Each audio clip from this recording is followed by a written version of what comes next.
Welcome to the Atlaran Adventuring Company. This is the world of Atlaran. We've entered the early stages of an industrial age that has begun taming the wilderness across the world. And while progress brings solutions, it also brings new and more complex problems, and tends to pick at old wounds left unhealed. The first trains have begun to run in the north along with airships, but the long-ignored issues of stolen land, pollution, and deforestation have begun to fester, to name only a few. But our focus and our second story is on one small group of new allies and their own struggles and battles against a changing, dangerous world. Our particular window in time falls 500 years after the calamity and the great shattering of Harris. With any luck, this story will resonate across time like the last. Christmas Fortunemær, a dodgy charlatan formerly of the Jade Street Crows gang, but he doesn't remember that part of his life. With a 5-year memory gap and having only recently rediscovered friends he'd forgotten, Christmas is suddenly on a dangerous path left by his former self.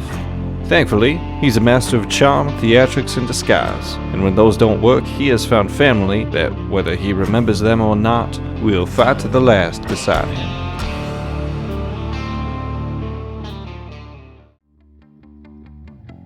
Magda Wrenly, a professional mercenary and member of the revered Taiylor clan of monster hunters. With a wasting curse weighing on her shoulders that can't be dismissed by normal means, Magda has been left to search for an unconventional cure.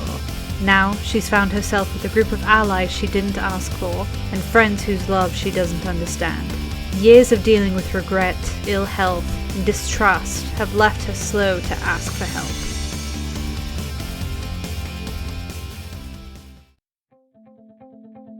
Noah Borago, a cheery alchemist from Reese's Ridge and son of a well-known engineer and apothecarist. Noah's upbringing was colorful, to say the least, leading to his expertise in potions and mechanical contraptions.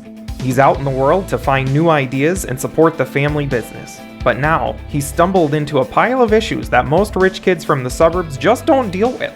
But in his own words, usually with a gun and a grin leveled at the current problem, "Don't you worry there, guy, everything's gonna be hunky-dory."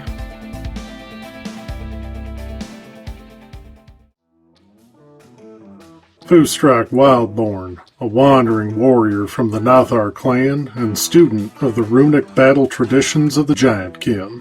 Raised by folk who believed in the survival of the fittest, but refused to adapt to the modern world, Foostrak left the clan to seek outside knowledge to hopefully bring home one day. He is set on helping his people survive, even if they are stuck in their old ways and don't realize how badly they need his insight.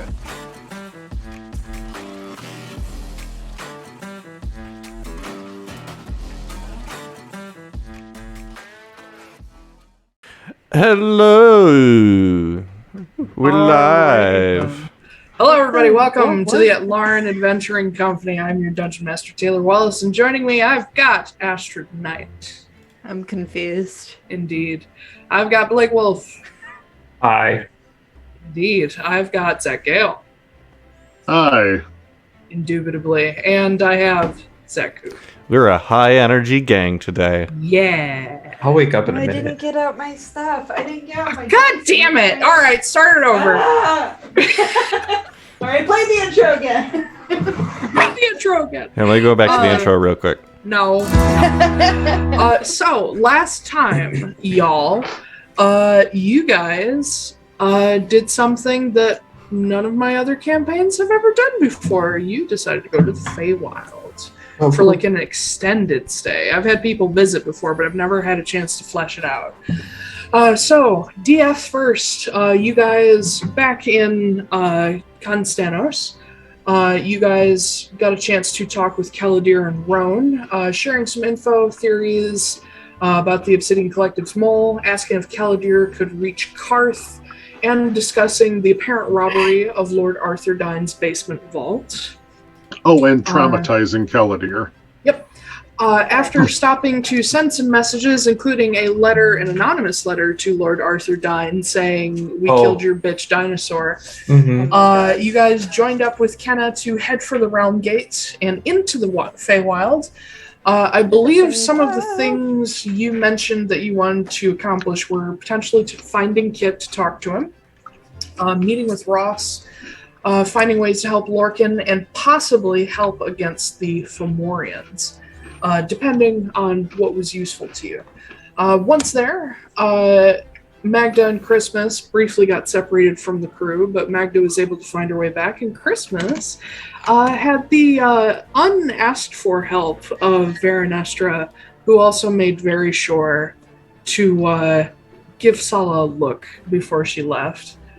You guys were reunited, and you had a brief scuffle with some bandits on the way to Amadathelion, as well as experiencing what appeared to be some form of time contraction, which sped your journey along. You stopped in at a tavern in the city where Christmas used to work and had an apartment at one point. The owner, a Geary named Sven, made Christmas pay a large debt before leaving to find keys to a storage unit where your old stuff is stored. Ross, also known as Robin, is waiting across the bar. It is currently later evening. You think it's still Dia first? And you are in Amadathelian's 4th district. Reminder that the city is set up similarly to Minas Tirith, where it has tiered sections. It's set into the mountainsides. So, Sven just walked away. We're picking up right at that very moment. Sven just walked away. Another bartender took his place. He's going to go find keys. You guys have already spotted Ross across the bar from you. What would you like to do? Leave and never come back. Yep. Campaign over. Immediately go home. All right, we're going back to Atlaran. Yep. Kinda fired up. Let's do this. I'm gonna walk over to Ross. Okay. So you head across the bar. This old sort of barrack-style stone building is pretty wide, so it's a little bit of a jog. But he is at the second bar. He has been leaning on it with what looks like maybe like a gin and tonic in hand, just leaning on the bar, watching you guys. And as you approach, he takes a pretty big drink and sets his glass down and rests his head on his fist, just looking at you. Hello, Ross. Hey. Fancy Where's meeting you. Cal? Where's Cal? That is a discussion for not here. Why? And he just glances around at the crowd of people and just gestures. They don't know who he fucking is. They're not the only people listening. This is the fucking Feywild. There's dryads in the walls. Are the dryads? Insight check. Are there actually walls? dryads in the walls? I mean, there are wooden walls. That's You don't know. freaky. You can Does that insight mean check. someone like skinned them and then made them into walls? That's... Well, I mean, isn't that kind of what you're Macabre. doing when you take the bark off a tree? Yeah, but trees aren't like sentient.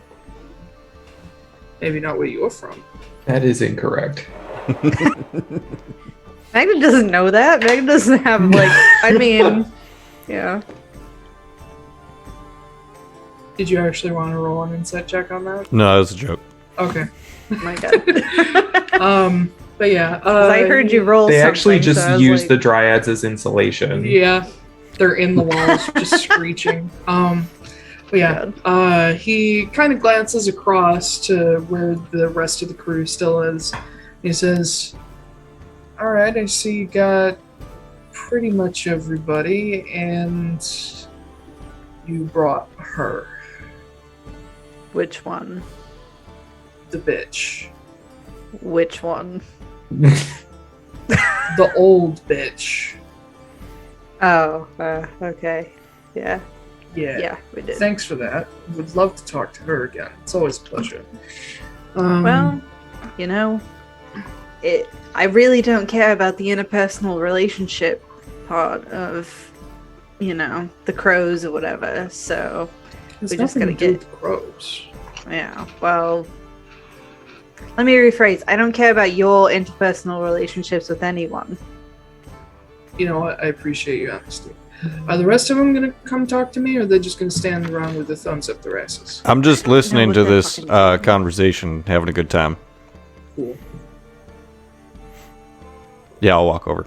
Okay.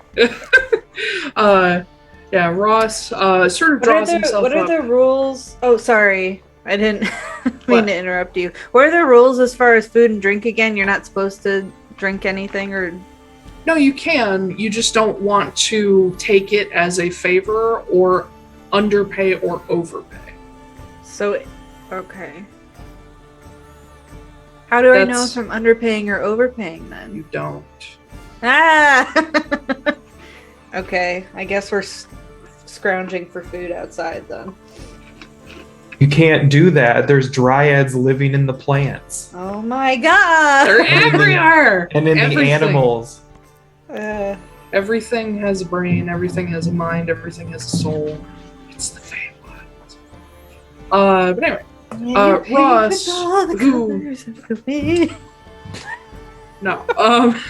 Ross draws himself up to his full height, and just to give you guys an idea of what he looks like right now, he still looks like when you originally met him, but there's few details that are different. He has the undercut, sort of slick back red hair. He has the bright green eyes. He's got some stubble going on. Looks like your typical guy, like hasn't shaved in like 4 days. And at the moment, he's wearing a suit of entirely black. And when I say a suit, it probably looks more modern to us than like Victorian modern to Constano. So it's like a sharp black three-piece suit. And you would also notice that he has a silver chain around his neck, and there is a triangular symbol hanging from it that's just a silver triangle. There's no extra detail to it. There's not a line in a circle inside it? No, it is not the Deathly Hallows. But yeah, that's what you're looking at right now. Wonderful. So, we're not leaving quite yet because I'm going to sort through my shit, but... Yeah, I saw that. Yeah, so we're here. My understanding is that there's something bad happening here. Mm-hmm. Kit of Volfira is somehow involved with you. And there's a conversation that you and I need to have about a certain court. Yeah, there is. Cool. Where do you want to start? Well, we're not having those conversations here.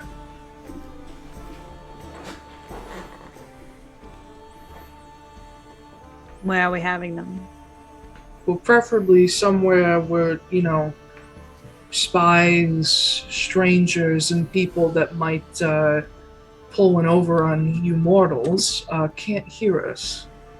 So take care of whatever business you have, and I will take us to one such place. I think it's going to have to be... we're going to have to talk about what you can and can't share in the future after said conversation. Because there's a lot going on here that's supposed to be secret. And I don't want to let you all in on it, but Mom said I had to, so...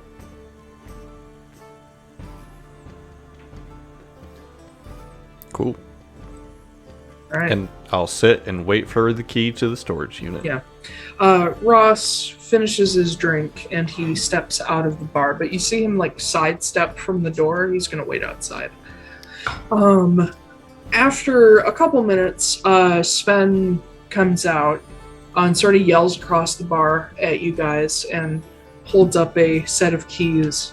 And if you follow him, he will lead you out to the back of the bar, where you see that built onto the sides of the bar are all these like little apartments and miniature houses, but there's also a couple outbuildings behind it.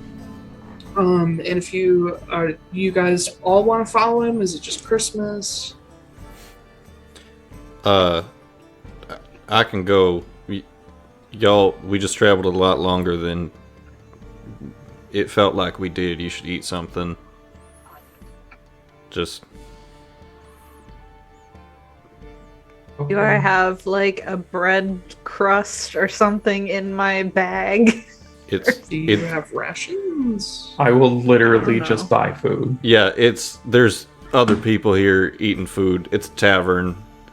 We didn't just come across some tea party in the middle of the woods with some weird dude in a hat. That is on my random encounters list. Yes. Or at least something very similar. We're not supposed to like over underpay. How do we even know like how much shit costs here? Is there a menu on a chalkboard behind the bar? Mm-hmm. Yeah, I point to it. They could swindle us. Don't overthink it. I could trick it. I'm Don't- going to rustle around in my bag for a granola bar. Do you have rations? A crumbly little. Do I? Probably, if they're from the beginning of the campaign, probably I not. do. They're Yeah. months old. So you do have rations. They're just kind of powder now. Ew. Yeah. All A right, little bit of never mold mind. here and there.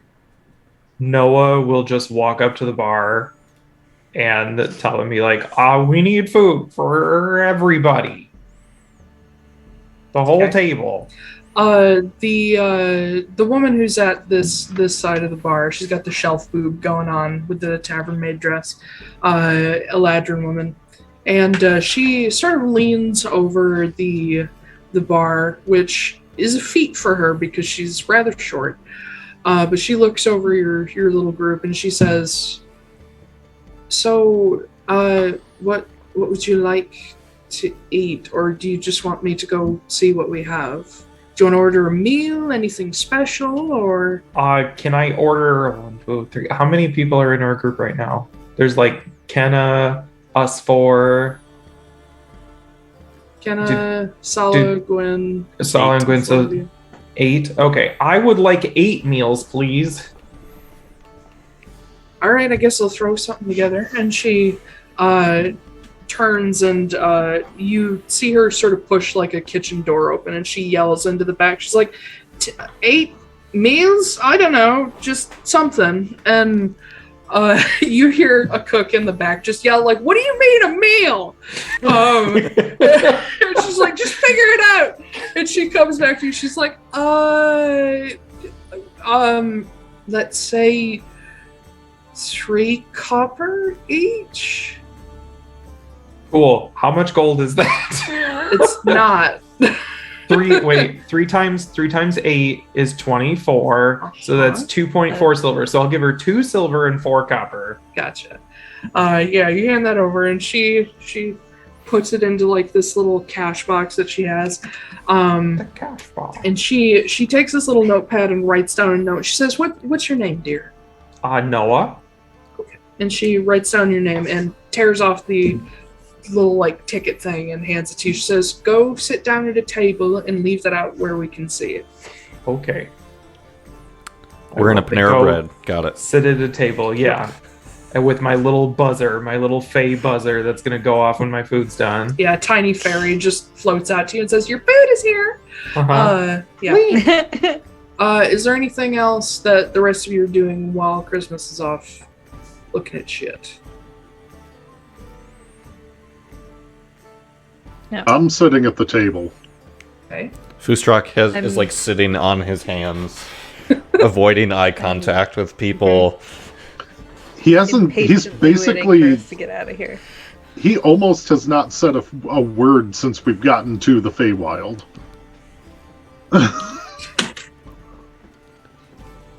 Anybody at all? No? Just sitting there being polite and quiet? Cool. I'm just going to annoy Kenna mostly, I think. Oh So god.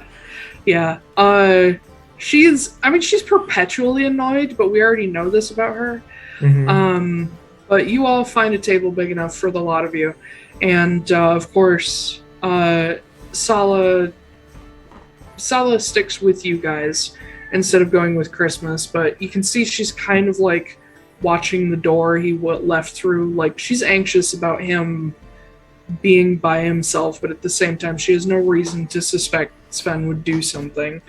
And Gwen sort of leans on the table and she says, fuck, what was her accent? She was Nordic. Yeah. She looks over at Foostrak and says, you know, you can talk, you can act normally, just don't give things away. Yeah, there's a lot about this place that's making me uncomfortable. Comfortable. What in particular? I mean, it doesn't really seem like you can do a lot without potentially being enslaved for all eternity, or perhaps turn into a lampshade. Listen, Chris and Squall and Kenna were very detailed about what could possibly happen, but the truth is that doesn't happen to most people. And while there are some very good tricksters out there, like Ross, most people are not going to put you into a contract. It's honestly more trouble than it's worth. Yeah, and those people who try to trick us, we just murdered the shit out of them. Well, but also most normal people can't do it anyway. Like the people in here, most of these are just people. It's the dryads and the nymphs and the spirits and the fairies and the archfey that you need to be concerned about. In fact, and she glances over at Sala. She says, Sala is probably one of the few of us who could do that to you, but she's not going to. That is much appreciated. Sorry, I almost dropped a very fragile object. But yeah, Gwen sort of, she tries to ease your mind a little bit and explains that yes, these things can happen, and yes, you should be careful once you guys start dealing with people like, you know, the Sealy Court or the Fomorians or, you know, people who are not normal people. But for the moment, you should be okay. Meanwhile, Christmas, you are led to an outbuilding, basically a glorified shed, where Sven unlocks a padlock on the front and opens it up. And you can see that there's quite a bit of like extra bar furniture stored in here. But back in a corner, far, far back, there is a collection of furniture that's just kind of haphazardly stacked on top of each other. And then there is a large, sort of like traveling trunk that is slid underneath all of it, like underneath the table that's supporting everything. But he shows you in, and he pulls out the trunk, and he says, I assume you're not going to want the furniture, but all of the odds and ends, clothes, loose objects are in here. And he hands you an additional key. I'm going to assume that the key goes to the trunk. You assume correctly. Cool. Yeah, keep the furniture in case you get a tenant that doesn't have any. And thank you. Sure. Just close the door whenever you're done picking through, and let me know if there's anything missing. I'm not sure if I'll be able to help, but maybe it's somewhere. And he turns and steps out of the ship. Just kind of mumble to myself, like, I don't think I'm going to know if anything's missing. And then I'll open up the trunk. Okay. I want you to make me an investigation check. Cool. It's full of Almatum fluff. Oh no. Oh god. It was me. I started the Almatum. The whole time. It's just a bunch of pinky fingers.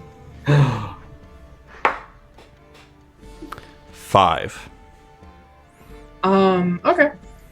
So you pop it open, and the first thing is that there's just a small bundle of clothing that you can decide whether or not it would still fit you. I don't know how your physique has changed. But just odds and ends, nothing too, like, flashy. Sort of like just basic tunics, trousers.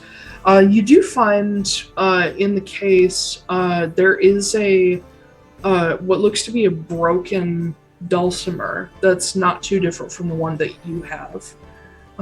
Looks like several strings snapped when the frame of it was cracked. There is also like a collection of odd instruments, like tools, like there's like wrenches that would be used for different instruments. There's extra screws, tuning pegs, there's finger picks. You could probably find a couple like small instruments in there, like a small flute or like a piccolo.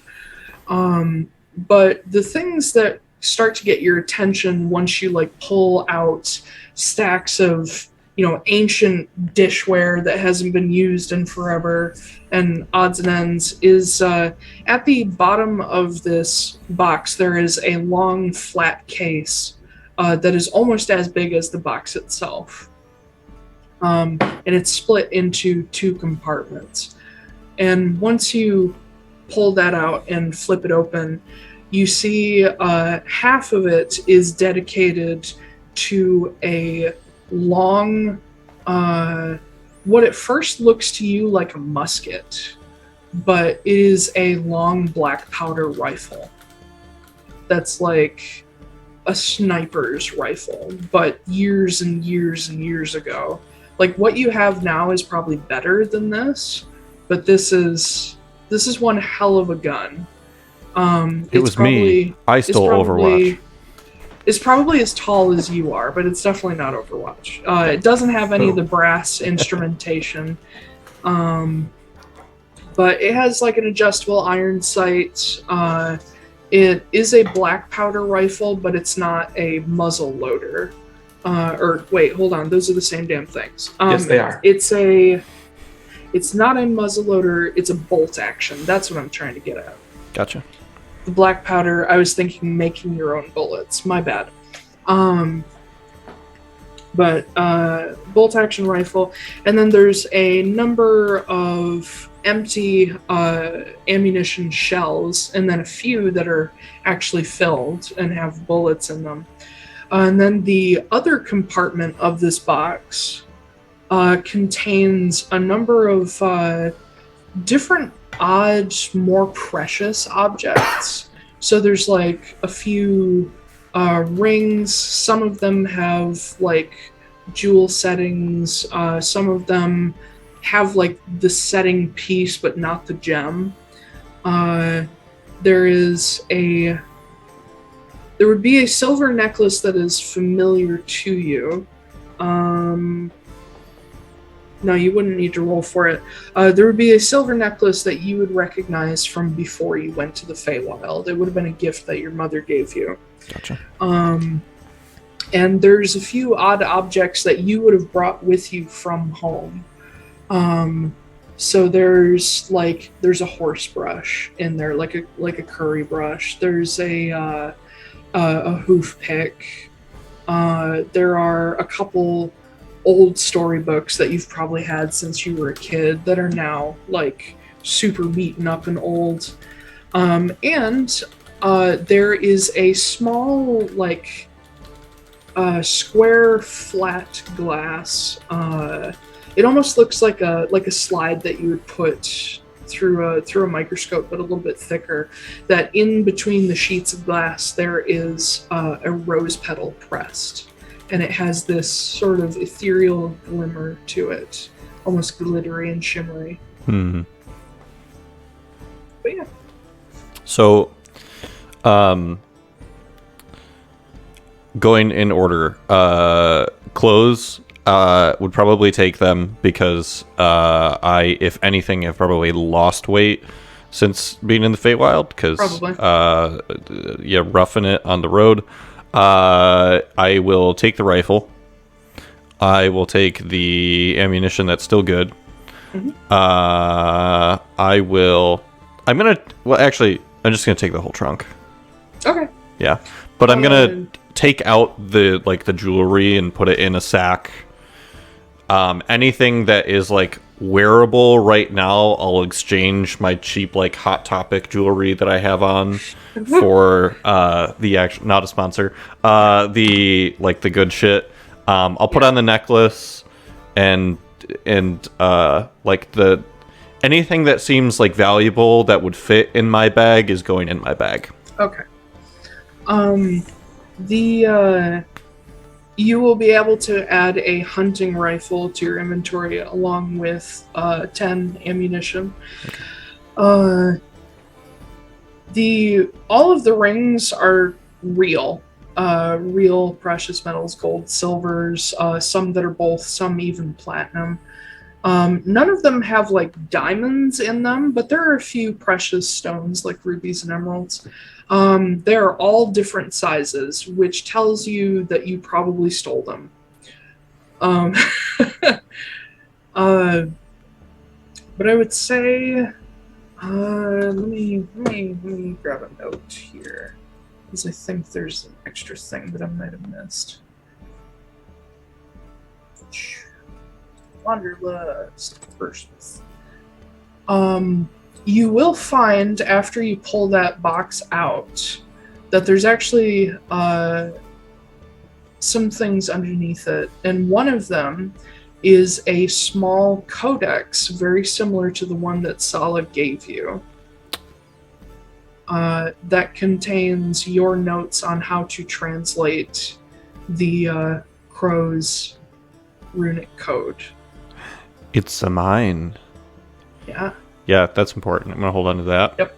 It's pretty much the same as Sala's, except you have different notes, and you've also created a few ideas of your own in that book, and a few new marks that you don't know if they've ever been used, but they're in there. You would also...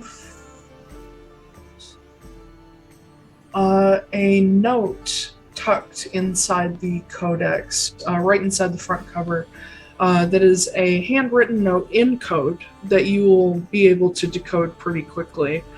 It's a little note from Sala that she probably left you a very long time ago that just says, "Sorry I had to leave before you woke up. Love you."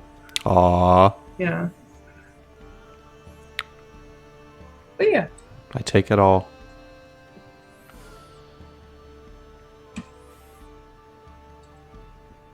I'm gonna come back looking like I'm trying to move on my own.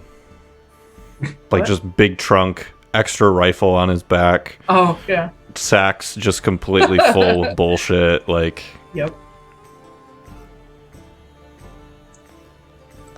Yeah, you all see Christmas return with a bunch of new old stuff. Old new stuff, I don't know.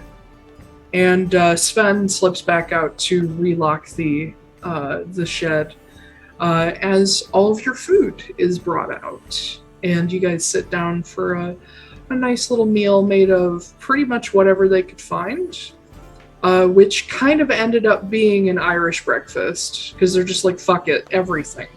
Throw it all in. Nothing wrong with that. Yeah, it's good shit.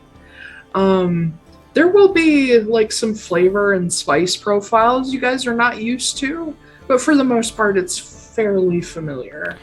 Taiylor, question. Yo.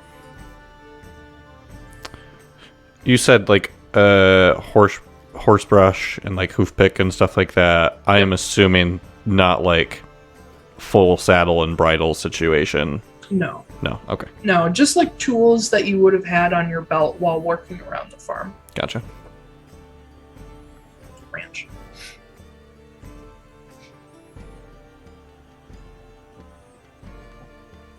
Why is there...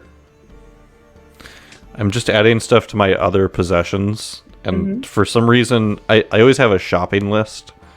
Yeah. And I don't know why this is on here. I am assuming something to do with Noah. But currently there's one thing on my shopping list, and it's portable battering ram. Ooh. I don't know why that's there. Was that for like... That sounds familiar. I feel like maybe we did that for... We wanted it for like the train or something, but I can't remember. Yeah, either the train or the foundry. Okay. Mm-hmm. I'll lean over to Noah. No need for a battering ram when you have Thunder Pony. Right. Exactly. I'll lean over to Noah and just be like, hey, when we get a minute, I might have you do a once-over on some of the stuff that I got. Some things look like, I don't know, like there might be some magic to them. I don't think it's anything too fancy, though. Okay. Yeah, I can do that. Yeah. Gwen, did we manage to trick Foostrak into a life of servitude yet? Oh yeah, I already did that. Wonderful. He's stuck with me. Perfect. Foostrak, I told you not to say the T word, man. He's still just sitting on his hands. But yeah, you guys get a chance to sit down and fairly peacefully eat a meal without the immediate threat of somebody about to kill you for the first time in a while. By the time you guys finish, it's getting to late evening. The Feywild is a little weird in the form of like sun and moon and all that shit, and it doesn't help that there's, extra moons and weird looking stars and all kinds of strange things happening. And the fact that it stays twilight for a very, very long time. So what you assume is like late evening. You guys finish up, and Ross is still waiting for you outside, but you see the bar, being that this is the day of the spring equinox, the bar starts bringing out, or the evening of the spring equinox, the bar starts bringing in like extra furniture and starts setting up what look like something for a feast or a party going on. You're not really sure. Square dancing. I mean, they do move some furniture out from the center of the bar, so maybe. Swing your partner right around. Uh-huh. Yeah. Yeah. All right. So, as you finish up, what are you guys doing? I think we're going to talk to Ross. Yeah, you guys got to tell me. I can't tell you. I've been waiting to talk to Ross. All right. Yeah, same. All right. Eventually, you gather yourselves up and head out to... You're muted, Koop. My bad. I imagine we're all just awkwardly sitting around the table staring at Ross with empty bowls in front of us, just waiting. Ross isn't even there. He's outside. Oh. So you're just awkwardly staring at the door. We're all buffering. Yeah. Oh my god. But once you finish, you guys head outside, and the square outside this bar, it's sort of like a collection of vendors around it, and you can see decorations are being hung up. Food vendors are getting their stuff all ready for the evening, and people selling like flower necklaces and garlands and all that stuff around. Daisy chains. And there is quite the collection of different people here. But most sort of prominent in this square is a 3-tiered fountain that you can see is kind of carved to look like the upper 3 tiers of a monothelion. And each section is a different color of stone as water cascades down over it. And Ross is sitting on the edge of this little fountain. You see him sort of like twiddling a coin between his fingers. And like, you know that cool thing you can do where you sort of move it across the tops of your fingers? Mm-hmm. He's just kind of messing with that for a minute. And then for a moment you see it disappear. And then it reappears, and he's just playing around, basically. But when you guys step out, he looks up and stands up. Says, okay, so if you will all be so kind as to follow me, we have a lot to discuss, and people that should not be kept waiting too much longer. Any objections? Okay. Any problems? Did you bring all your shit? I mean, just like lugging this enormous trunk behind him. If you want me to go back and get the couch, I can try to do that, but you're carrying it. Yeah, no. And he turns and looks at Kenna, who's following along beside you guys. Says, you should probably... I don't know if you two are going to get along. And Kenna shrugs. She's like, yeah, that's generally a good assumption. How about this? Why don't we divide and conquer? Because I got shit to do, and I don't need to sleep. So you all go do this stuff with Robin, and I'm going to go see if I can find some leads on where Kit is. Because I have a vague idea of where he might be. Okay. Cool. All right. Good luck. Don't die. Don't make any deals. And she looks at Ross and she says, and find out whatever the fuck the Court of Reckoning is. And she turns and walks away. Ross starts walking in the opposite direction, and he will lead you down further into the city through the 5th sort of tier of a monothelion. And once you start getting further down, Christmas, you start to feel like this place is familiar. Basically, as you get into more... you're already in a residential area, but as you get into more like poorer residential and like almost slums, it starts to feel familiar enough to the point that you don't really need to watch where Ross is going because you feel like you know the streets here. And as you get into the 6th tier, which is the last one before you get into the like foothills that slope down and are terraced farmland, he brings you to an intersection of streets where you see on the corner a post that has Jade Street written across it.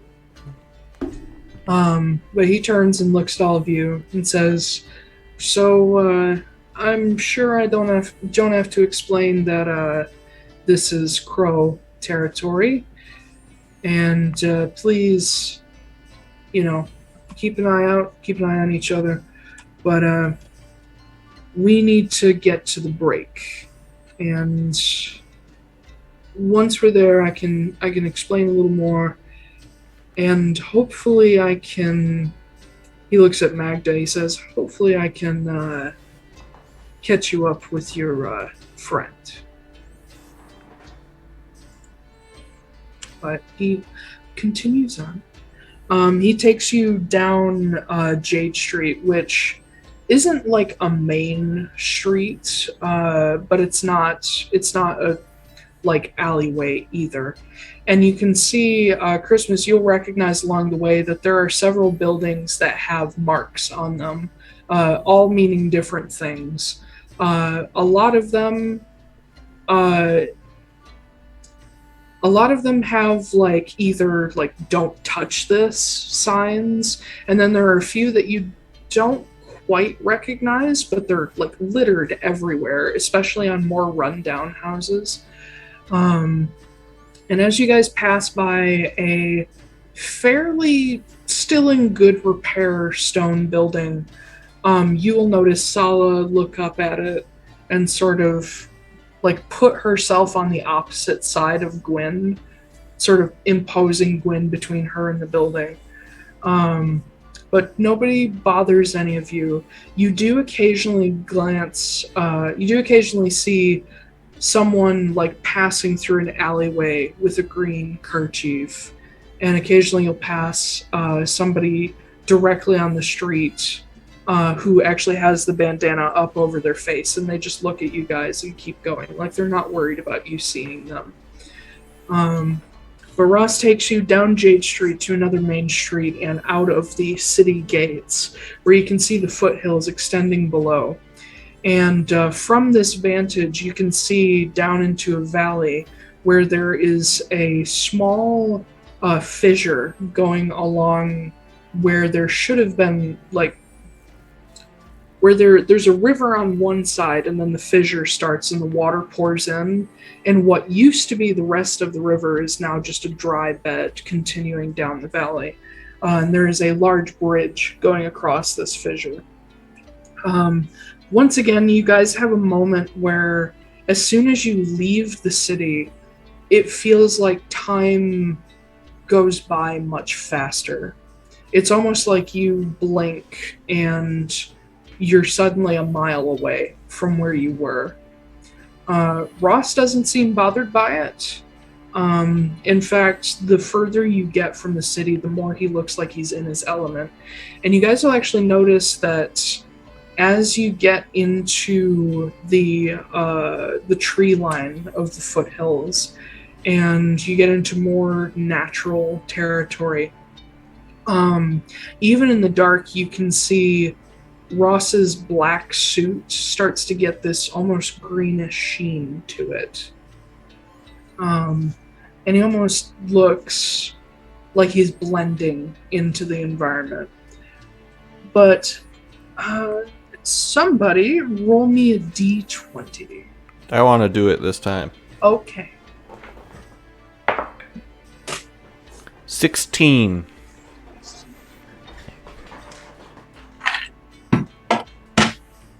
Roll me a d100.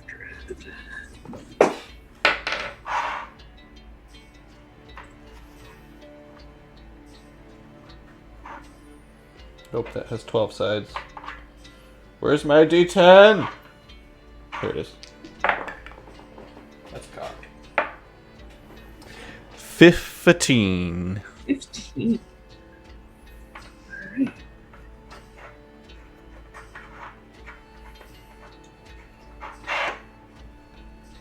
Cool. Alright. As you continue down this pathway that gets... There's like a center section of it where there's like very clear wagon tracks that this is regularly traveled. But you can see that this road was probably once wider and more heavily traveled, but it's all kind of overgrown. And as you get to this fissure, you see that there are the remains of what was probably once a stone bridge.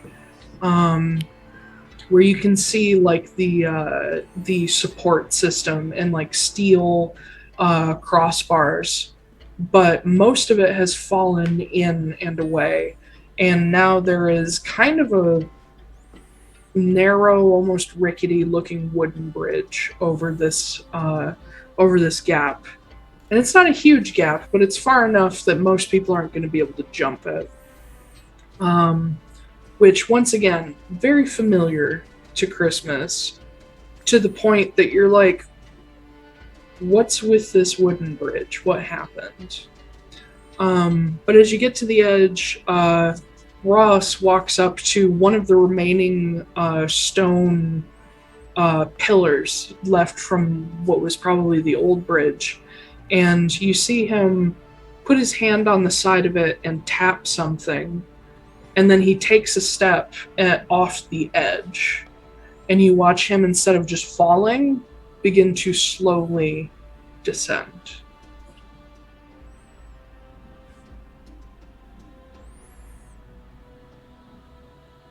I'll follow suit. Make me an intelligence check.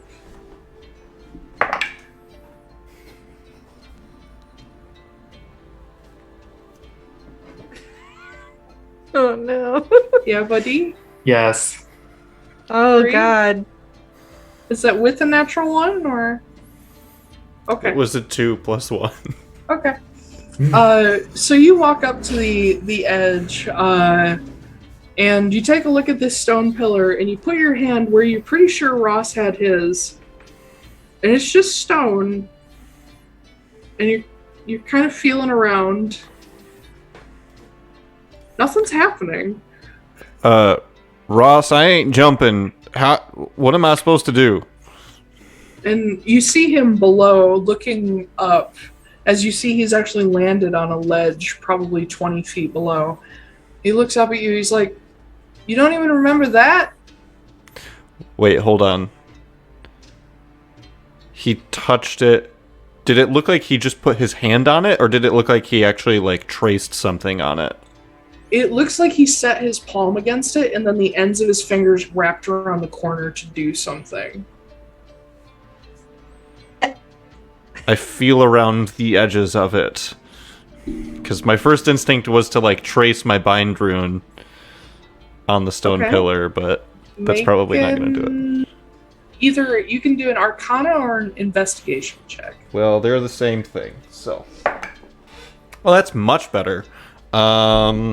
It's a 15 plus 5, 20. Okay. So on the side of the pillar, as you like lean around and actually take a look at it, you see that the side facing out toward the fissure is uncharacteristically smooth, and there are some indents like around the corner of the pillar that you can't really see them, you can just kind of feel them. You can gather that there is some kind of like finger movement or something to trace or a pattern to this, but it's very, if a normal person were to see it, they wouldn't think anything of it. I stick my fingers in the things. Okay, put your fingers in the indents. Yep. The more that Koop describes this, the more it sounds like an 8-year-old trying to write erotica. Yep. Ew. Yep. So yeah, so you've You're got right. your fingers wrapped around the corner. You can almost feel the imprint of where your hand is supposed to be. Nothing happens. Ross! Just fucking Sala! And you feel a hand on your shoulder as Sala steps up. And she sort of reaches across and puts her fingers over yours. And she pushes your hand forward. And you feel her like guide your fingers to indeed draw your bind rune. And then you feel your body become almost weightless.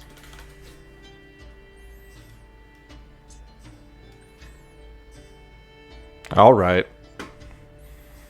And she gives you a little push off the edge. And I'll float down. Yeah, you just drift down. You'll float too.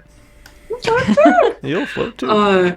But Sala steps back and looks at the rest of you guys, and Gwen, like Magda, she comes up and she wraps an arm around your waist and like picks you up, and she walks up and puts her hand on this pillar and draws her bind rune, and you both start sinking down into the void. Thank you. And Sala looks back at the rest of who's left.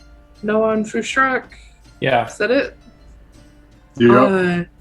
She turns and looks at the two of you. She's like, I can do one at a time. I can probably carry both of you. No, it's sort of it doesn't work that way. If you tried, we would all fall to our deaths. It's 20 feet down. Yeah. I drink one of my experimental elixirs. Uh-huh. and I step off the edge before I know which one it is. Oh no! Let me see. It's a whole lot of fucking trust. It's only 20 feet. Yeah, but it's a ledge, not like a platform. Nah, it's fine. I got it. I need to roll a 5. Oh, I rolled a 4. That's distinctly not a 5. I gain a D4 to every attack roll and saving throw they make for the next minute. So Well, that's good because you need to make a dexterity fucking saving throw. Okay, it'll be fine. Oh god. Yeah, Noah takes. Do I have enough time while I'm falling to guide myself? No. I'm gonna so if he's just falling and I'm on the ledge already, I'm gonna try to grab him as he's falling to help him on that. Yeah. Dexterity saving throw? Yeah. That's gonna be 19. Noah's dead. Noah's just No, I'm dead. not. Oh no, what'll we do? Oh, thanks. Oh god. So Oh, while I'm falling, I'm gonna add my flash of genius to that. okay. So that'll bring it to that'll actually bring it to a 23. Okay. Well, that's a good thing that all right. So Yeah, 23. Noah just walks up to the edge, and those of you who are on the ledge below, you look up and you see Noah go without touching the pillar, and you hear Sala like yell, and like she reaches out to grab him, and he just plummets, just at full speed, but he manages to stick the landing and potentially break his ankles because the 20-foot drop is not good for your bones. Yeah, he's young. Fine. You just managed to stick the landing. Let me see Sweet. how much damage you take. I think it's like a D6 per 10 feet or something. I think it's a D6 for every 10 feet past the original 10 It should feet. be so much worse than that, though. Like, I've always hated that. Like, you can die from a 15-foot fall as a normal person. If you roll a 1 on a dexterity right, save, as a normal person who has like 4 hit points. Yeah. So that's going to be... Be careful. That's going to be 9 bludgeoning damage for you. Perfect.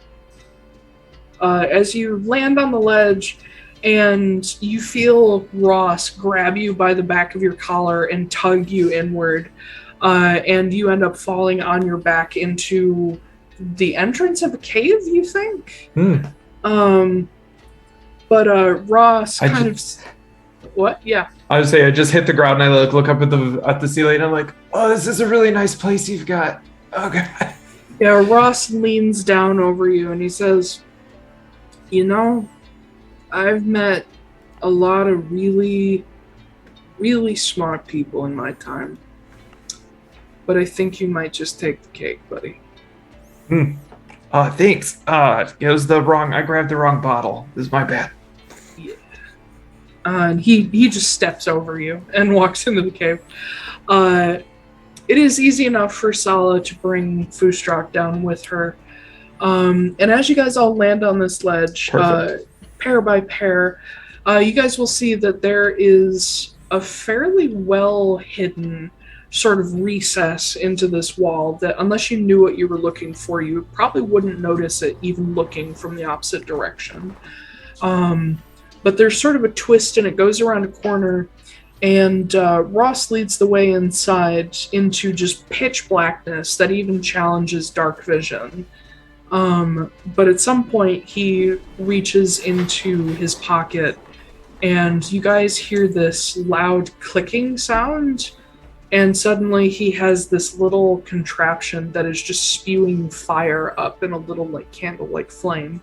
None of you have ever seen a lighter before, so this is different and new. But you see before him there is a solid stone wall that it looks like this tunnel doesn't go any further until he reaches out and traces a rune that Christmas would not recognize.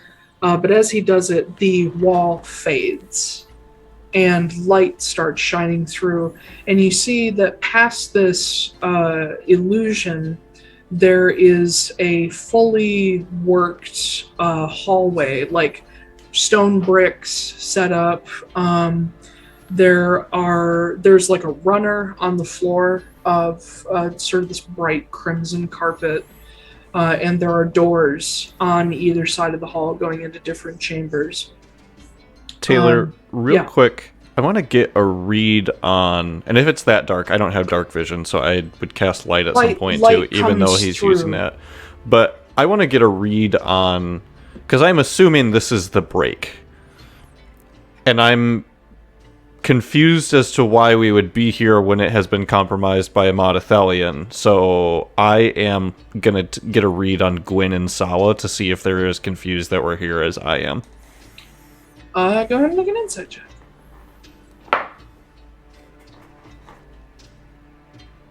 Oh my god. It's my third 2 of the day. Oh. Yeah, I don't get shit. That's like a well, my insight's not terrible.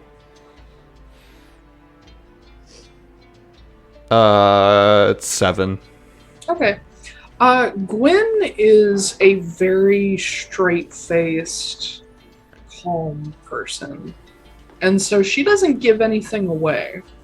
But for Sala, it's obvious enough that she's spooked by this. Like, she's starting to, like, cling to you again. Like, she's scared to get far away from you. Give a little shoulder squeeze. Yeah. As you guys step in, Ross flips the lighter closed. And you can see there are, like, torch sconces on the walls that all blaze with blue light, enchanted torches. And he turns and looks over you all. He says, "Welcome to what used to be the break until it collapsed. Or so they thought. This is, we're going to refer to it as my laboratory for now, but I have a lot of little projects going on in here, so please be very careful. Don't touch anything. And don't talk to anybody either, unless you already know who they are." Are there other... Can we see other people right now? No, you're just in a hallway.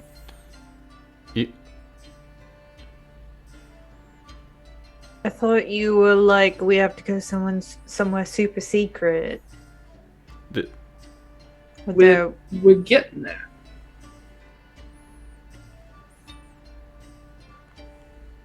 Do you guys just not trust the process or something?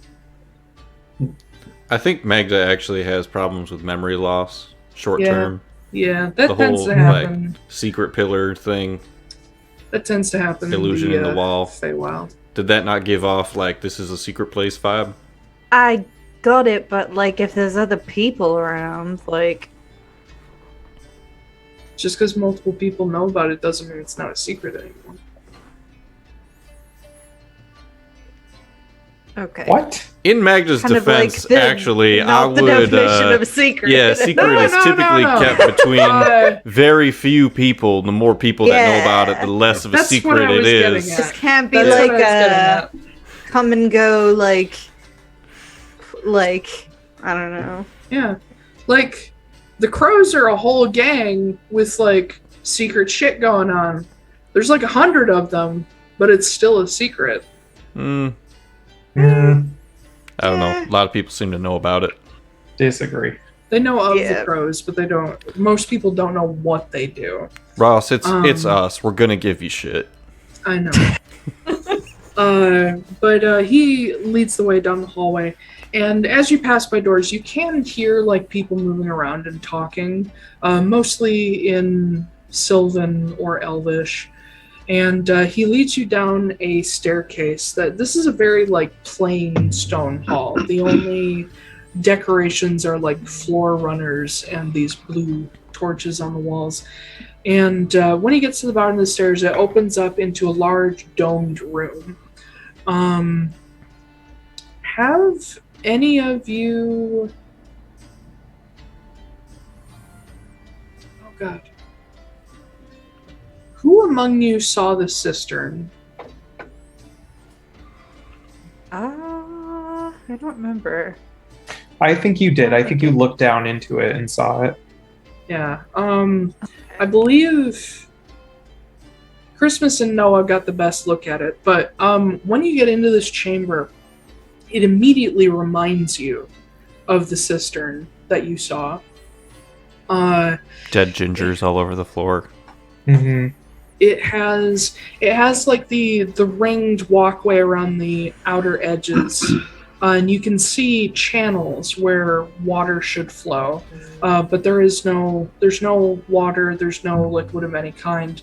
And in the center, you see that there is this recessed basin, and over top there are not like the stone bridges of the cistern, but just crossed like gangplanks that go over the middle. And there's no like central support structure. It looks like almost like a crude version of a cistern. But like I said, the basin is empty. There's nothing down there except for like just a few odd bits of like a couple coins, some like trash that fell in.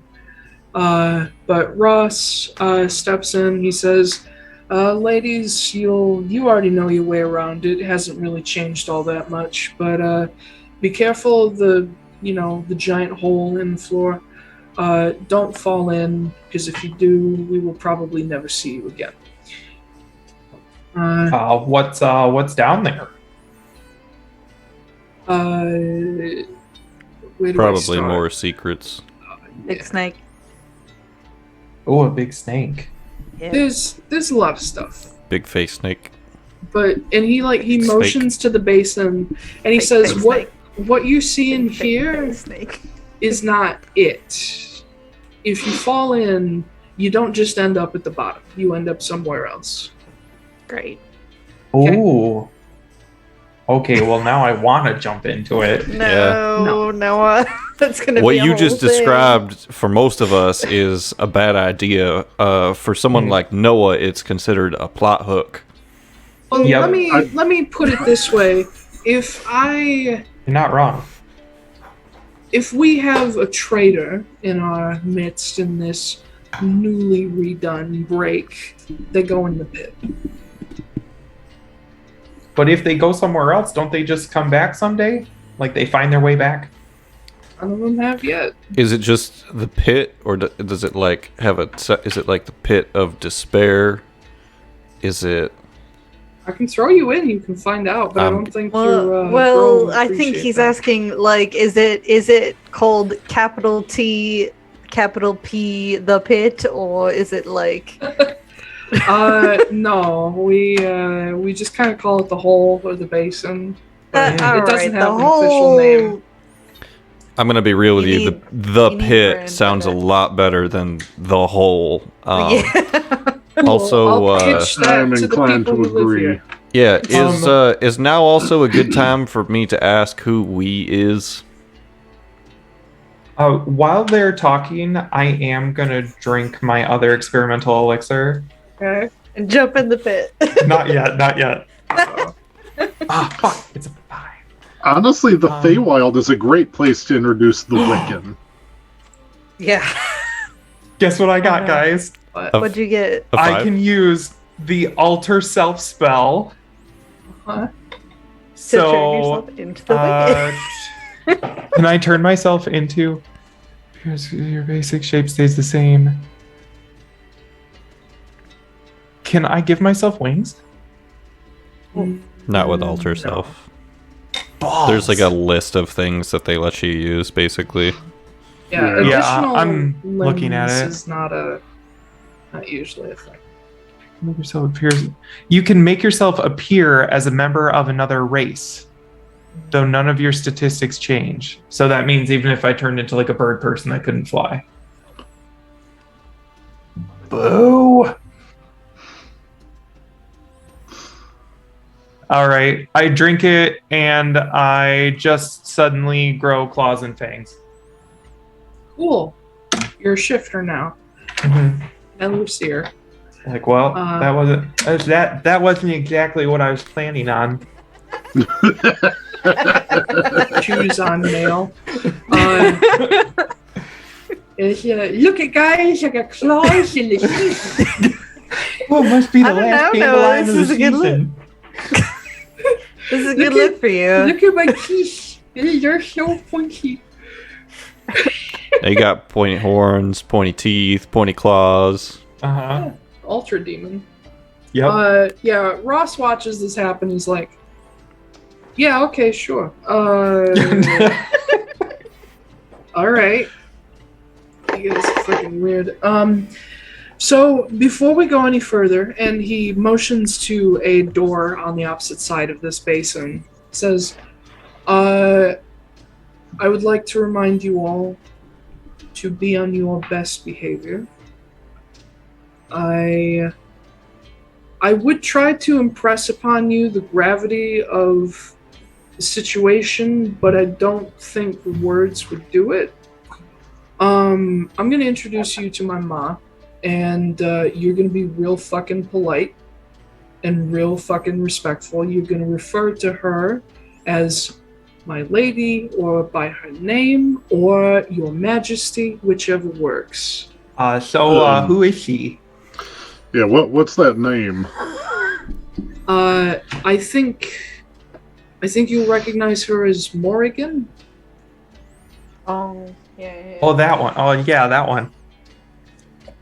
So that's what you people call her, right? Sure. She's got a lot of different names.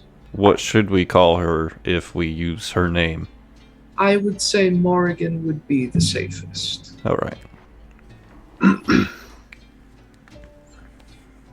All right. Everybody ready to be fucking polite? I So mean, polite. Yes. you know us. Do you even have to ask? I don't know you. You know some of us. I know 2.5 of you. That, admittedly, that is some. Alright. And he turns and steps toward this large, kind of unassuming double door. Just sort of set into a stone archway with keystone. There's no decoration, iron crossbars on it. And he pushes both of the doors open.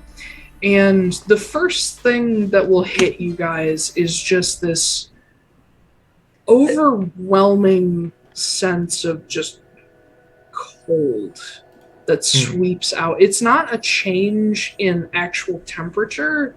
It's like your own body is just like took on chills. And within this chamber, which is a sort of long rectangular chamber, you can see that there's all kinds of like small round tables with chairs around them, but nobody's sitting in any of them. There's a central runner down the hall. You can see that there's like standing candelabras here and there, where the candles, any of the regular candles have like long since burnt out, but there are a few that have like magical flame that are still going. And you see at the far end of this hallway, there is a large, what looks to be a cherry wood desk.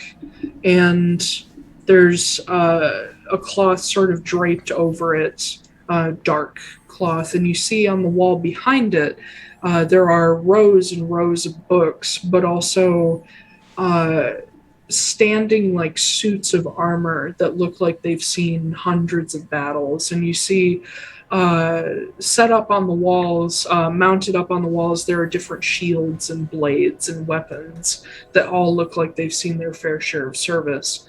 And sitting behind the desk, beneath this, what at first looks like a chandelier until you realize there's no attachment to the ceiling. It is just a rotating collection of floating crystals in like a chandelier like layout.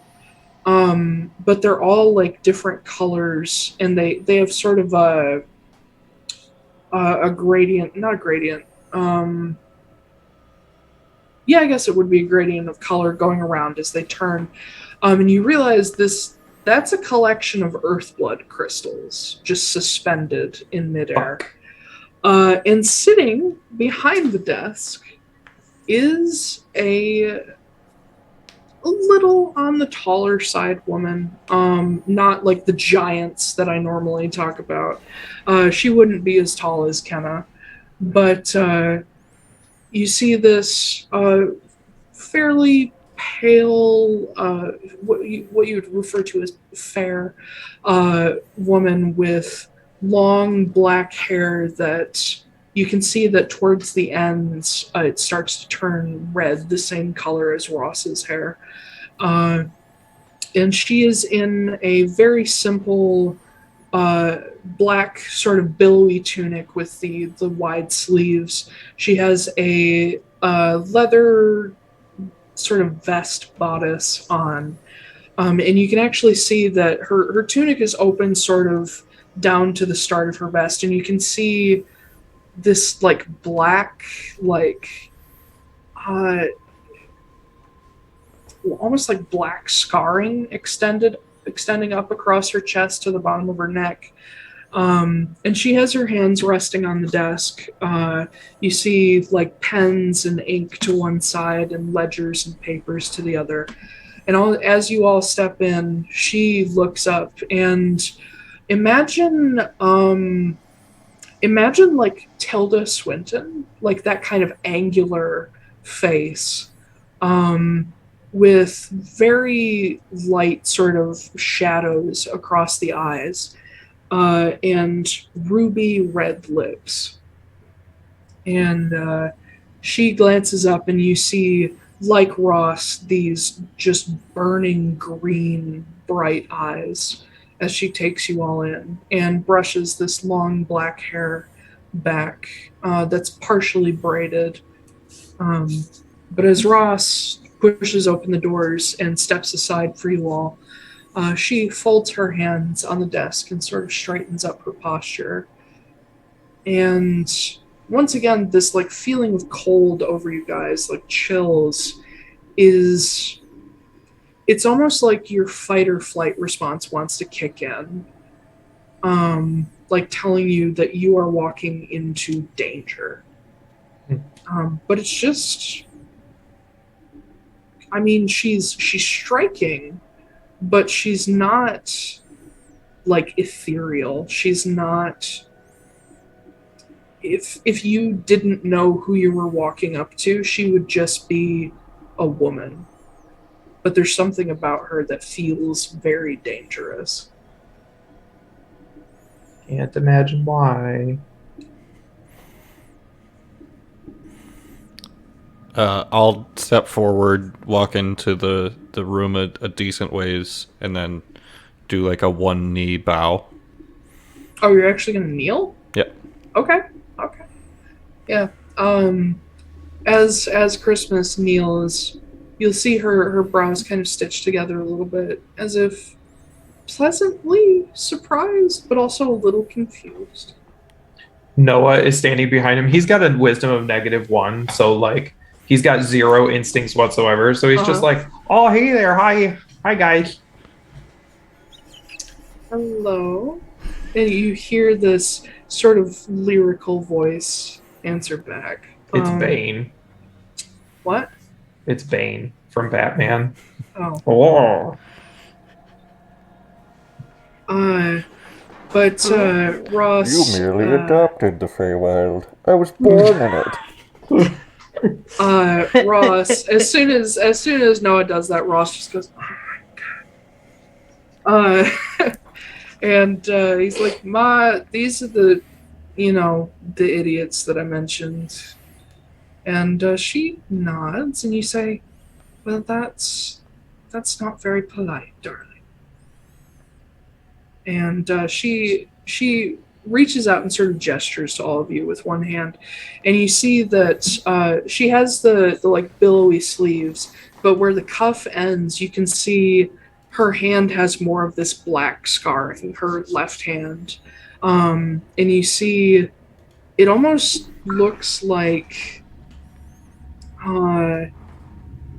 it looks like scars that instead of getting like the white scar tissue, it's all like blackened.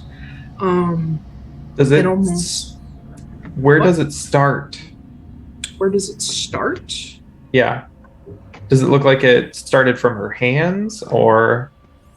It's not clear. It looks like there's potentially multiple different scars. Okay. Like this isn't like Kenna with like the tattoo, or not the tattoos, but the markings like crawling across her body. These are actual. They look like they were inflicted by weapons. Gotcha. But she extends a hand out and sort of beckons you all forward. She says, pardon me for not standing, but not very mobile these days. If you would come forward. We walk. Yeah. I just look at what's up, Ash. I don't know. I don't trust anything. I know And you whenever shouldn't trust any this Fae bitch. person says anything, I'm just like, do I do it? Do I not do it? Yeah. But she leans on her desk, and Ross steps up with you guys, and he sort of takes a place at the side of her desk with his hand resting on the surface. I would think that most of you are naturally insightful enough to see that there is a sort of protectiveness here. That Ross is not necessarily invading, like, he's not imposing himself between you all, but there's a hand placed very, very intentionally on the desk so that at any moment he could lean in and block. This woman, Morrigan, looks over you all, and she says, Foostrak Wildborn, Magda Wrenly, Noah Borago, Yeah, that's me. Reginald Bantameret.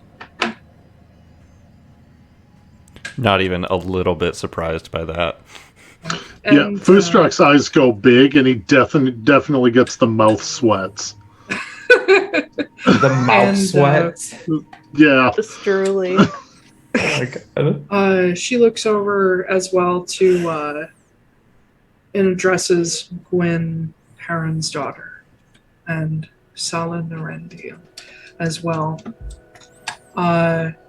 She then places a hand on her chest. She says, I'm sure my boy has already told you, but my name is Morrigan. Is Walter with us? Is Walter with you? He's he is. I mean, he's been with us the whole time we've been in the Feywild so far. Oh, He did the little fight with us, so. I owe that he bitch is. more copper Yeah. for meals. Yeah, she will address him as well. Address him as Walter Dine. But you see that when she says that, there's a little smirk. And Walter looks very uncomfortable. I'm going to imagine that Walter has just been kind of like keeping to himself and like trying to keep an eye on Foostrak this whole time. But there's a very clear like discomfort about him being here. I totally forgot he was even here. But she looks over all of you. She says, I'm sure that Robin has told you at least a few things, but I would like to officially welcome you all to the Court of Reckoning.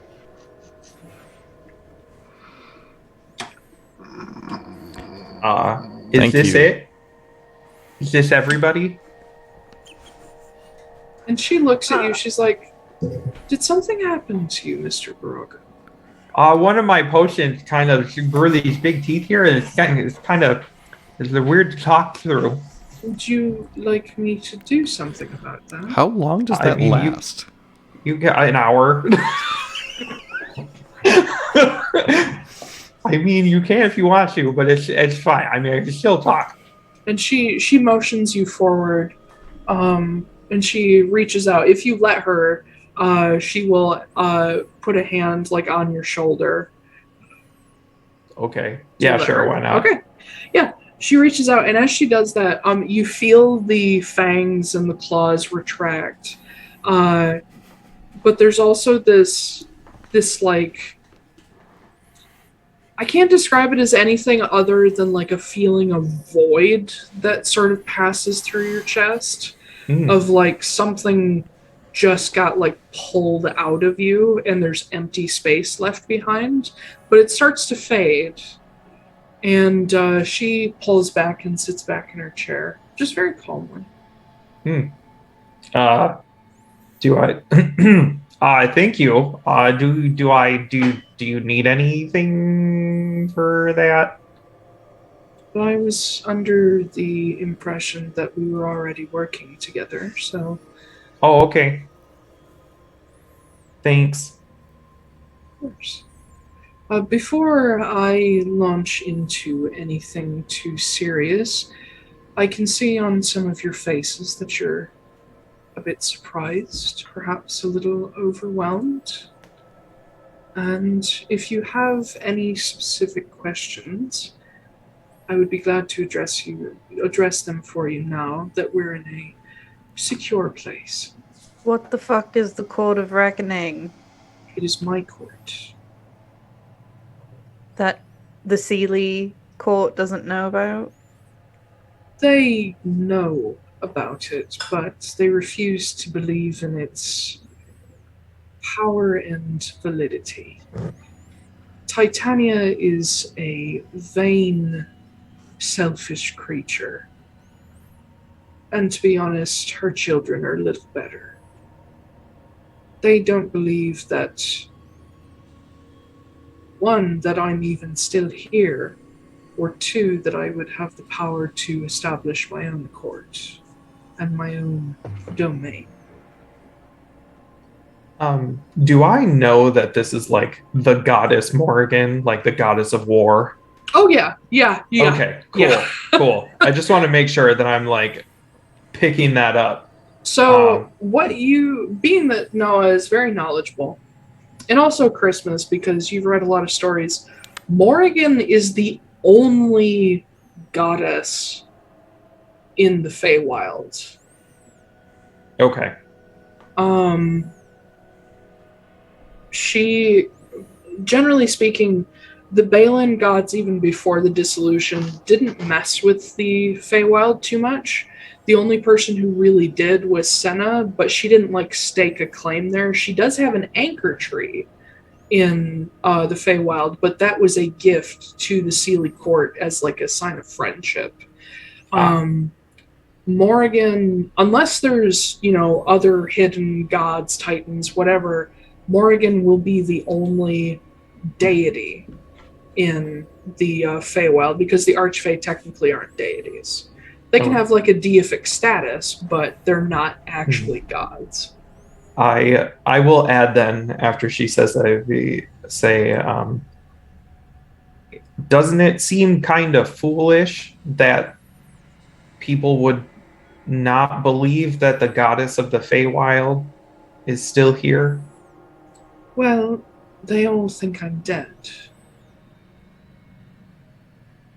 Okay, but like, I thought that was impossible. Like, I feel like Magda knows about this, like all those history books and stuff. They just, you couldn't kill a god if you tried. But no, you can, but there's two different stages to it. I am dead, but I'm not gone. Okay. If you all remember your history of Obsidian Day, you'll remember that Senna was a dead goddess, and she still is. She's not recovered yet. I, on the other hand, am very close to finishing my recovery. I unfortunately died at the hands of Baylor and wasn't able to help my dear friends during the dissolution.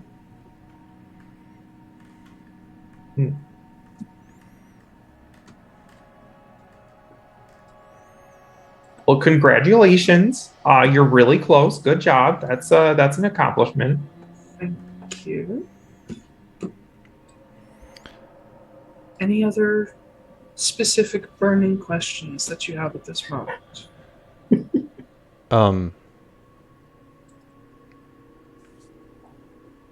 Why me? Why you? What did you do to me, and why? And she looks at Ross, confused. What have I done to you exactly, Mr. Vandenkrais? I was told that the reason why I can't remember much and some of the things that happened to me, you would have answers for. And she once again looks at Ross, sort of better understanding. And she says, I have an inkling of what's happened to you. Do you prefer Mr. Fortunemær? Nowadays, yeah. I'm afraid that I don't have necessarily all of the whys or hows, but I do have some bits and pieces that could be useful to you. I believe your issue lies with the Seaweed Court. Ever since Robin told me that he'd found you again, I did some looking into things, and I have a few suspects, but I think the most likely one is Varanestra.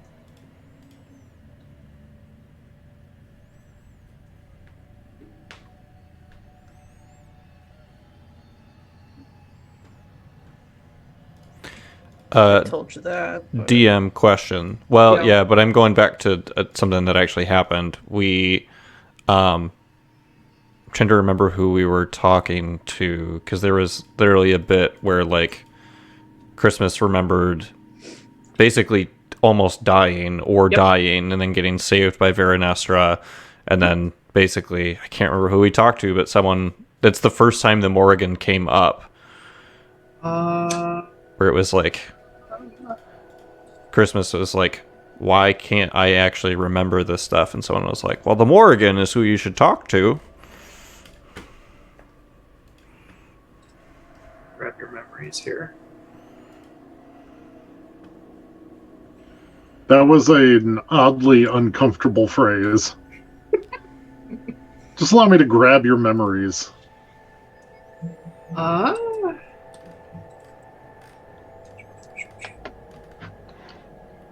Oh God, which...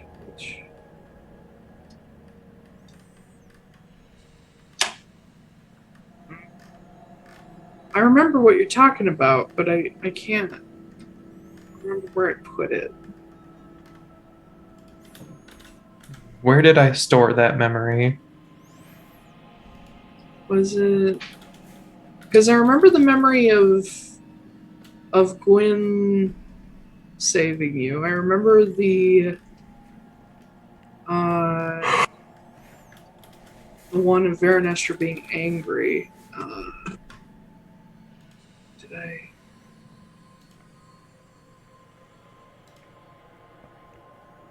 Son of a bitch.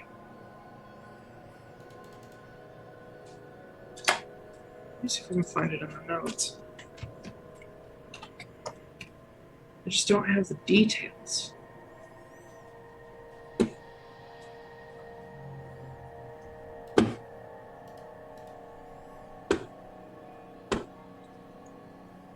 Somebody fill space. Oh God. Ah! Ah! Fill some space, do stuff. You guys are great. Thank you. So I have been enjoying Topo Chico, not a sponsor. It was very hard to find this water at Meijer, but when I found it and I tried it, it was delicious. So that's... It's Oh, it's water. water. It is. It's just sparkling mineral water, and it's Water delicious. tastes different depending on who bottles it. It tastes It different does. depending on the container. Yeah. Liquid Death is still the best water. Yes, Liquid Death it is pretty good. Yeah. Yeah. So I bought a Because it comes in a 12-pack of can. it yesterday.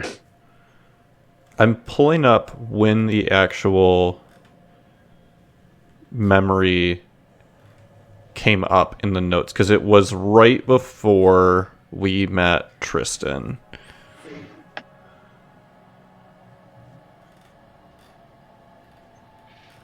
Which was... Get your fucking hands up. Get on out of your seat. All eyes on me. You better not sing more than 6 seconds of that. I started listening to Bo Burnham's Inside again, and Alina immediately goes, "Are you okay? Are you doing okay?" He just released the deluxe version, so of course you have He to did. go listen to it. That Joe Biden song is a bop. I really like the one, the 5 years one. I like 5 years. Where it's like everyone's a feminist till there's a spider in the house, and like the Yeah. dumpling. Uh-huh. God. The microwave popcorn song is fun too. I really like that. Also, I had an existential crisis over the chicken song, so you know. Cool. Yeah. I think Yeah. Tristan is actually the one that said it. But it doesn't look like it made it into the notes. Well, because I remember there's a memory of him saving you and then one of you saving him. Nope. Oh, wait, I haven't shared that one with you yet. Never mind. I mean, Whoa! what? For some reason, I've forgotten the last 10 seconds of my life. No, the memory is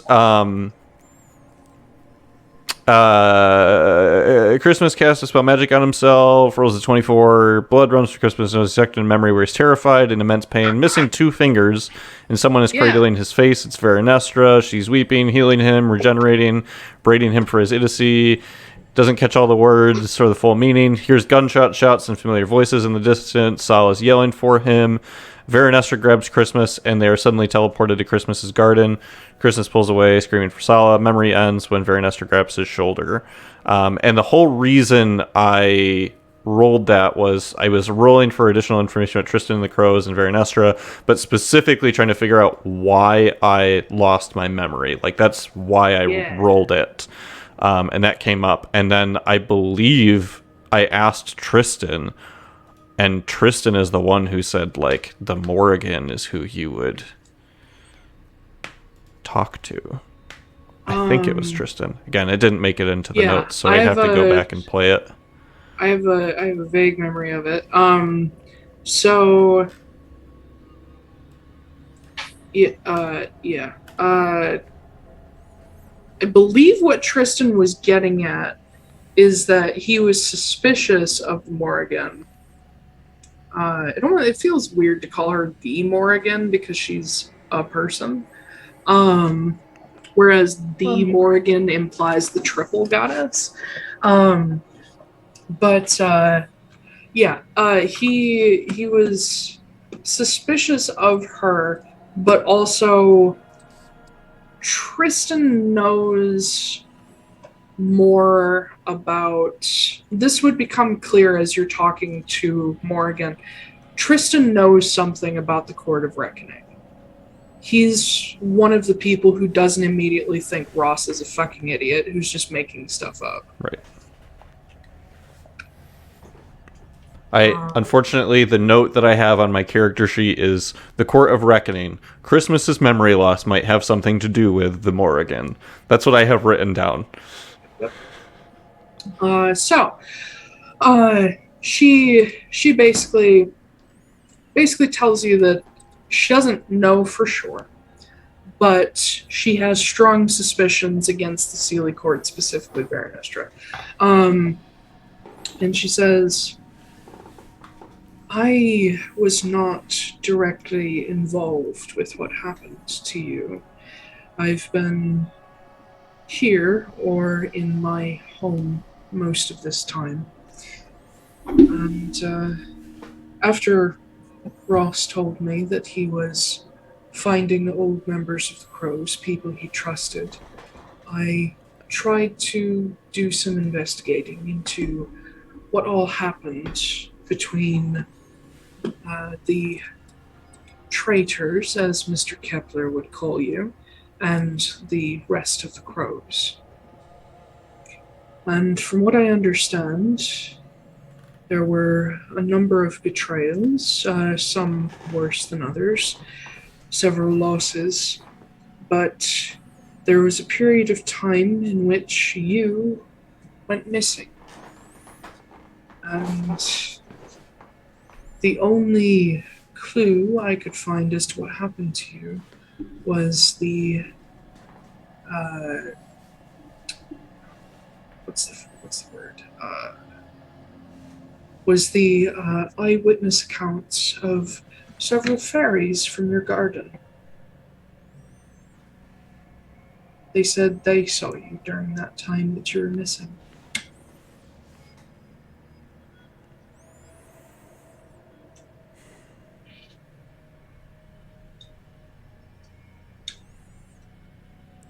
So, I'm just looking over at Gwen and Sala during this again. Yeah, Sala, obviously neither of them knew what happened to you when you disappeared. But the moment Morrigan says the fairies saw you in your garden, Gwen looks somewhere between, like, shocked and horribly pissed off. And Sala just looks like kind of 1,000-yard stare of starting to piece things together.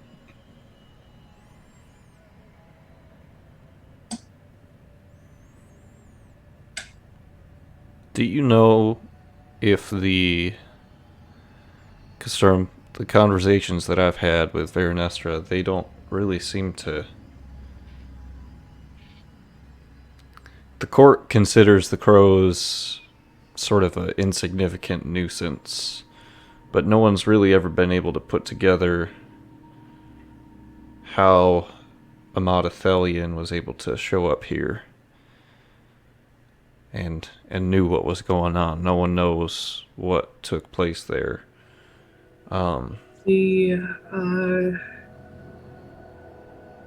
There are a number of interesting moving parts. A number of betrayals, as I said, but perhaps the worst of them was within the Sealy Court and the Fomorians themselves.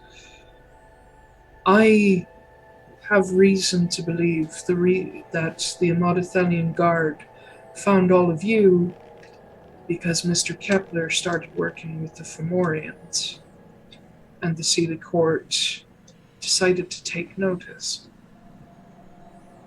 And that would explain why, if they came after the Crows and the Sealy Court knew about it, Veronestra would pull me out of there to keep me safe. Exactly. Doesn't explain the memory loss, though. Although I evidently went through a bit of a ringer, so, my understanding is that physical trauma can affect people's memory, but, well, I don't know. Something to talk about, I guess, the next time I see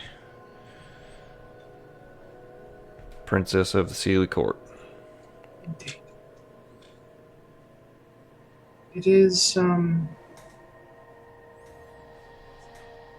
it's unfortunate that you were caught up in all of this. In fact, all of you in Robin's friend group those of you that were the,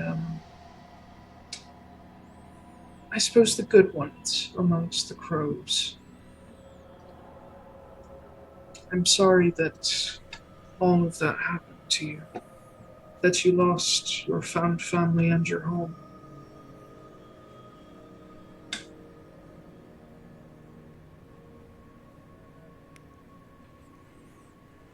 It's appreciated. If I can find more, I will. But for now, my attention is otherwise drawn to more dangerous and current subjects. I'm sure all of you are wondering why my son has brought you to me, why I've been revealed to any of you at all when other people don't know that I even exist anymore. I'm sure you've also heard that there's a growing problem with the Fomorians. They've always been a problem, but it's getting particularly bad. And the last time it got this bad, I went to war and fought in a duel with Baylor himself. Now, Baylor and his officers are out there making alliances with very dangerous people and taking over land and threatening everything good about the Feywild because of their jealousy and hate for the Seelie. And their current target, I believe, their main goal of their entire campaign is to take the anchor tree from the Seelie Court, where the Seelie Court is actually based. Well, shit. Yes. And I understand there's an anchor tree under threat in your world as well. There is. Considering what I know of all of these interconnected relationships and strange alliances, I don't have reason to believe that the current crows are trying to help the Fomorians. I don't think that's the case at all. I think it's just normal business going on. But the Fomorians are using some of these connections to reach additional allies and people and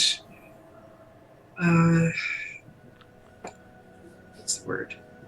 Manipulate their relationship with Tristan Kepler in their favor. And among those is a relationship with Sov.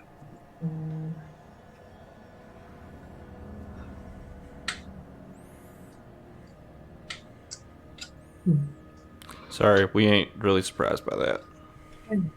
No, he's kind of the gift that keeps on giving. Indeed. He was always a thorn in my side, and unfortunately I wasn't strong enough to do away with him during the dissolution.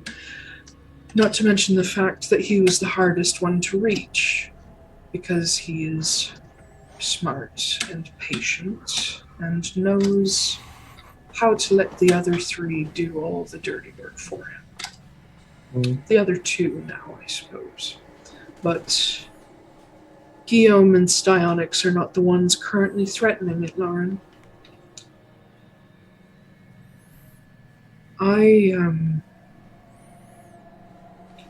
I'm still pulling together leads and trying to understand the situation fully and who's connected to who. But what I do understand now is that Tristan Kepler's relationship with a Fomorian officer known as Drogan is directly benefiting the campaign against the Seelie.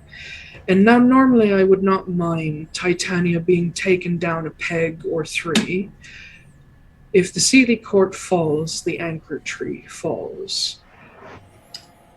And I'm not going to allow that to happen because that anchor tree was a gift from my dearest friend, practically my sister. A gift to the Feywild to cast the Balin God's protection over the people here, to protect them from the whims of the Archfey. And as the only remaining goddess who can even access the Feywild regularly, I think it's my responsibility to keep the anchor tree in place. Not to mention the potential ramifications of Baelor accessing it and using it to tear open his own personal portal to Atlaran.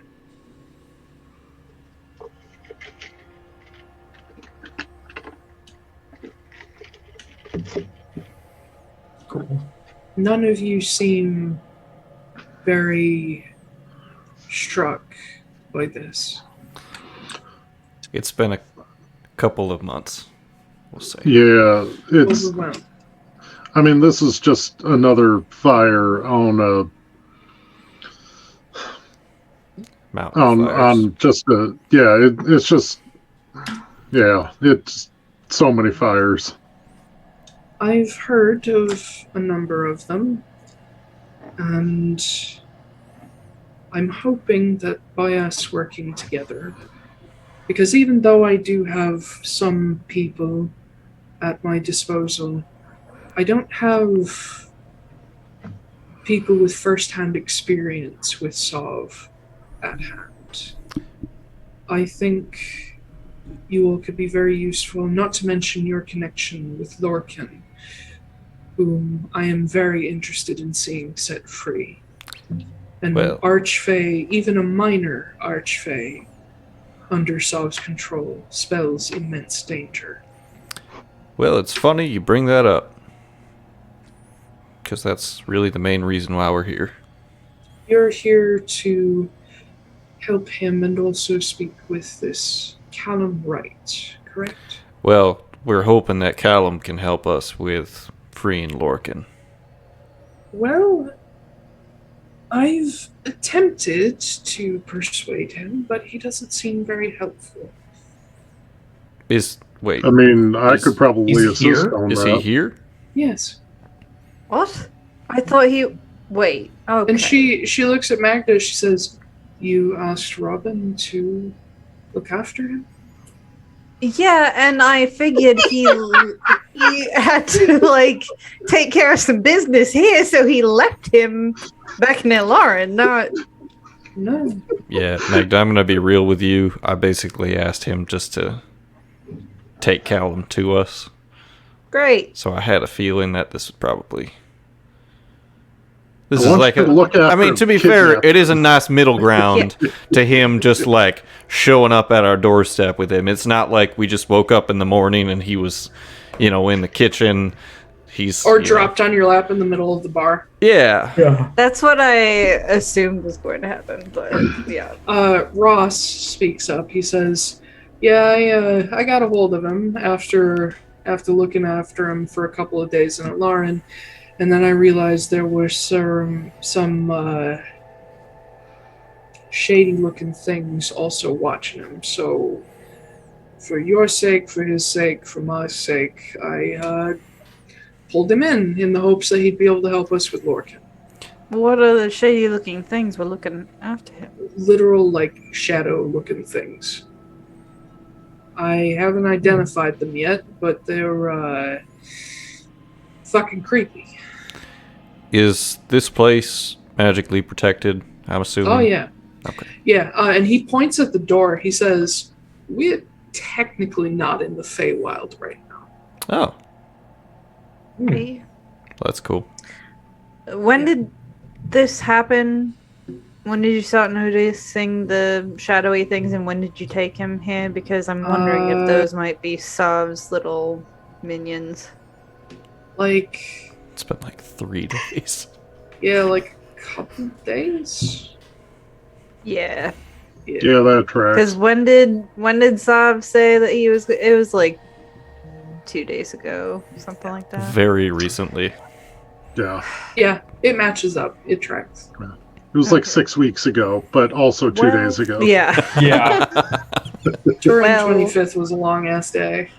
I Yeah, it guess I was. can't be that mad at you because otherwise he probably would. You shouldn't be at all dead. mad at me because I did exactly what you asked and then some. I didn't ask anything. I'm happy didn't- with you. You did exactly as I asked you to do. Thank you. God, fucking. Damn Fuck. fucking way. Do you want to talk to your ex-boyfriend or whatever? No, okay. Look, Do, all right. do So you you want said. me to talk to your ex-boyfriend? We should Oh my God, absolutely not. we should wait until we hear from Karth. We only What have i- a couple okay. pieces of the puzzle right now. We want to hear. Yes. We want all of them before we try to put the puzzle together. Yes, Lady Morrigan, you said that he wasn't. That's very polite. I'm trying to be more polite because he And said to be more. She looks over at Ross and she's like, Robin. He's like, what? You like the Queen of the Feywild? And she's like, no, I'm not. Morrigan is sufficient. Great, Morrigan. You said that you spoke to him and he wasn't particularly helpful. Well, I think part of that could be chalked up to a bit of shell shock with being pulled through realms and placed before a dead goddess, but no, he was not particularly helpful. He Great. wasn't interested in answering questions. In fact, he barely spoke at all. I expected him to have questions, but Well, that probably means he won't talk to anyone he doesn't know.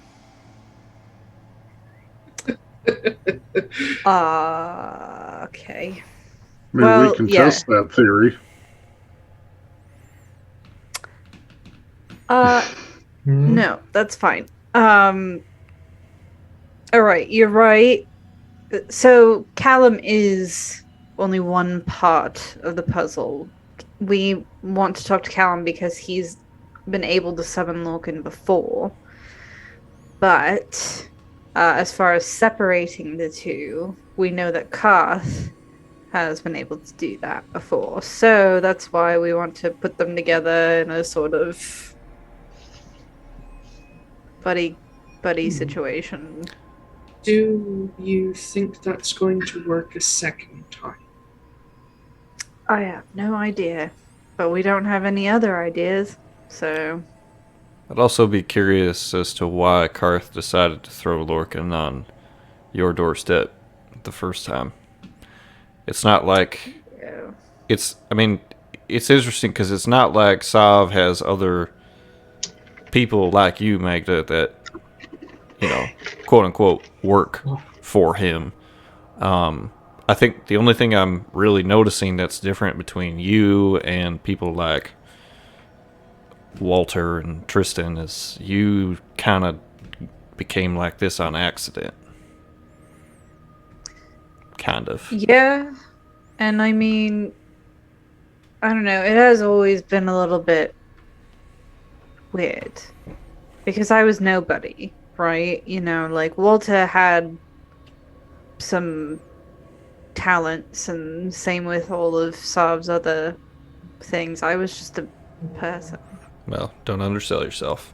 No, I mean, I really was. I didn't start doing all of the blood hunter stuff until after all this happened. I didn't have You also took the deal for a good reason. Do you really think Sav cares about that? No, but it makes you speaks- different than a lot of the others. Yeah, it speaks to And your it speaks character. volumes about your character. I don't really think that Sav cares about character. Right, but No, Karth but- might. Exactly. If I may offer my own opinion with what limited information I have, I think perhaps Karth saw you as the person who could help Lorcan make things right, but also help clear his name with you. should also keep in mind that Karth is the antithesis to Sav. Sav is working through Atlaran in the Feywild, trying to take over. He has his own chess pieces and whatnot, and I think we've been so keen on this whole chess analogy. He's still using that metaphor? Pieces are which he is, yeah, but we never really... No, he's a one-trick pony. Right, but we always kind of assumed that Sav was the player. We never really bothered to think about who they're playing against and what chess pieces are on the other side of the board. And I would be willing to wager a guess that Karth is who Sav is playing against.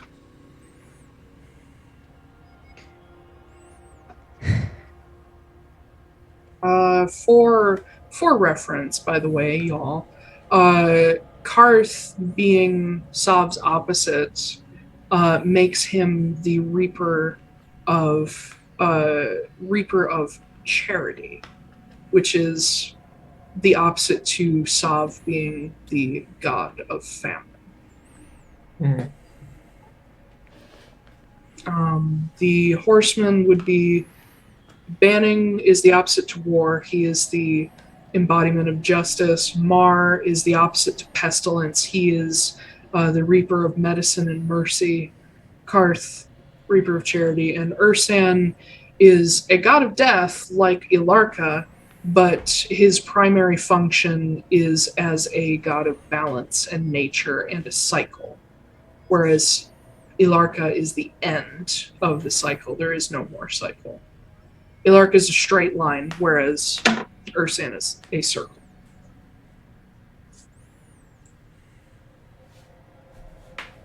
And then Fearin's there too.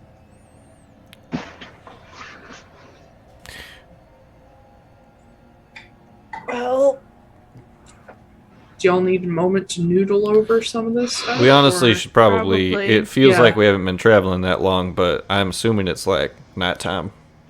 Yeah, it's late. Wouldn't be a bad idea for us to grab some shut-eye.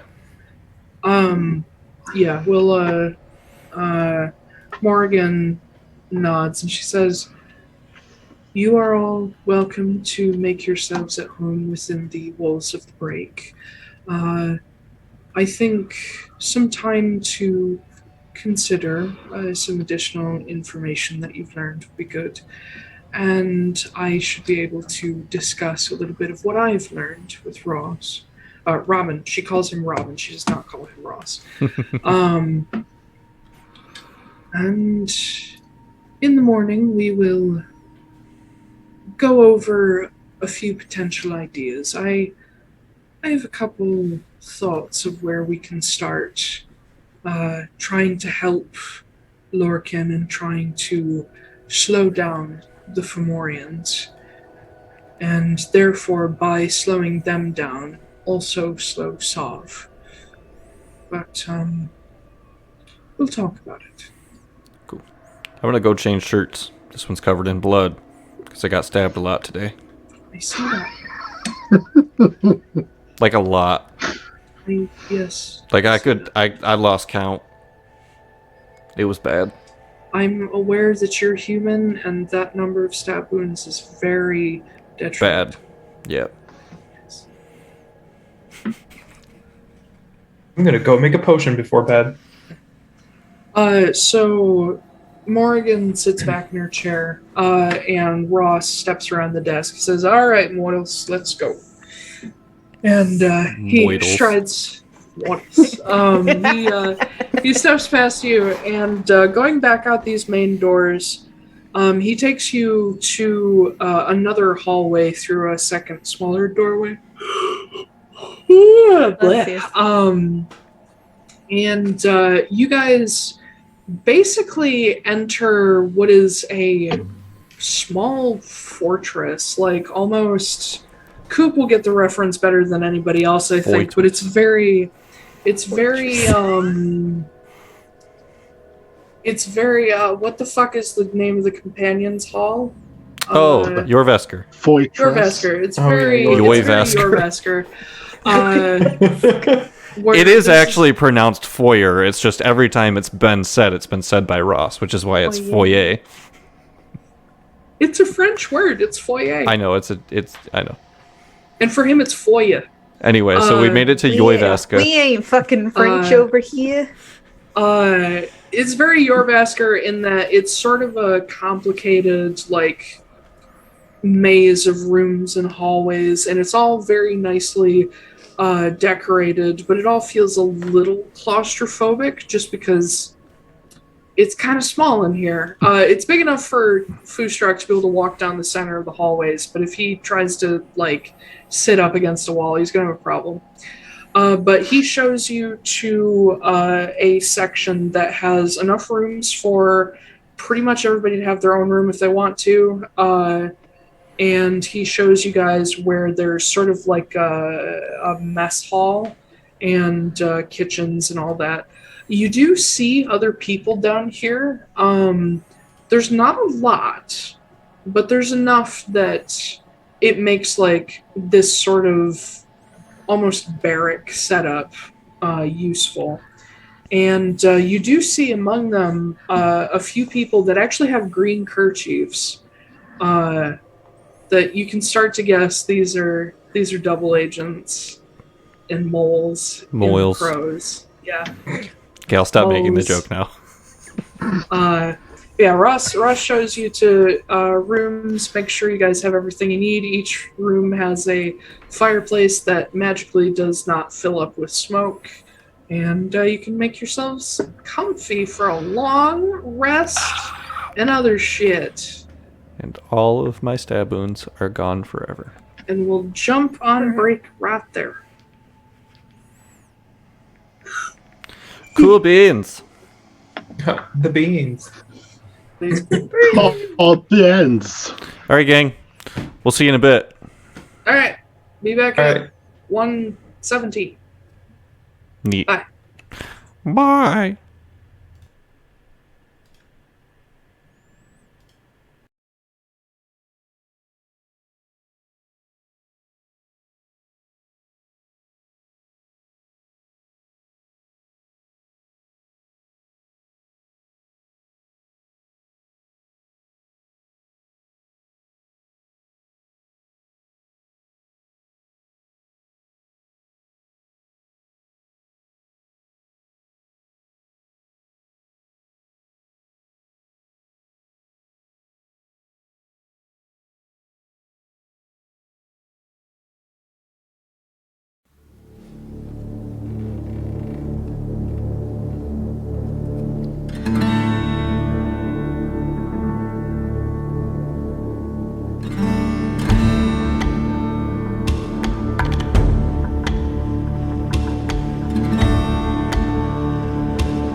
We Sabaka. Okay, that took a Oh, long God. time. Guten Tag!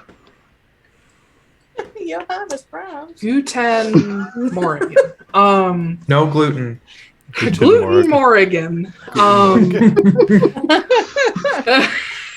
It's a special bread made just for Morrigan's holiday, the gluten Morrigan. Oh my god.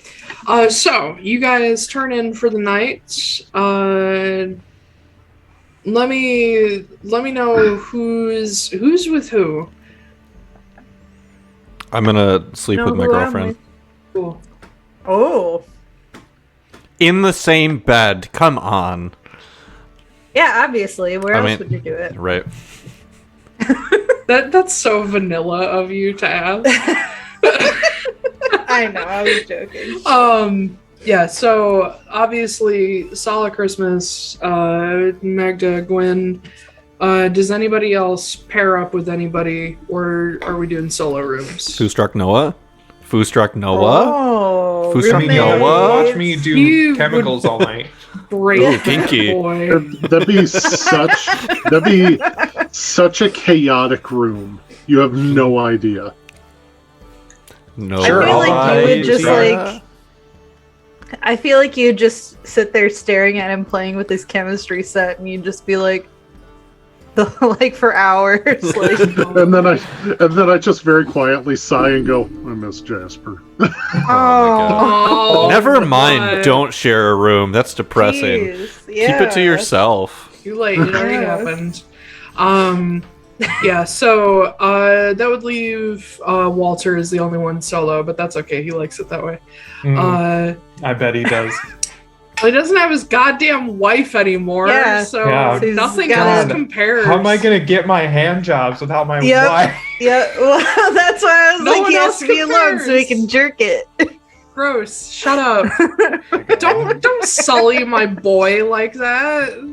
Oh, come on. Wait, actually, natural serious thing. question about He's Walter. allosexual. If he is allosexual, Can then he cast either Bigby's hand or Mage Hand? For one, Bigby's hand is way too fucking That's big for way that purpose. I don't know how big his Mage Yeah, I hand was about to only say, we live don't up know. to 2 pounds, so his dick's way too big for that.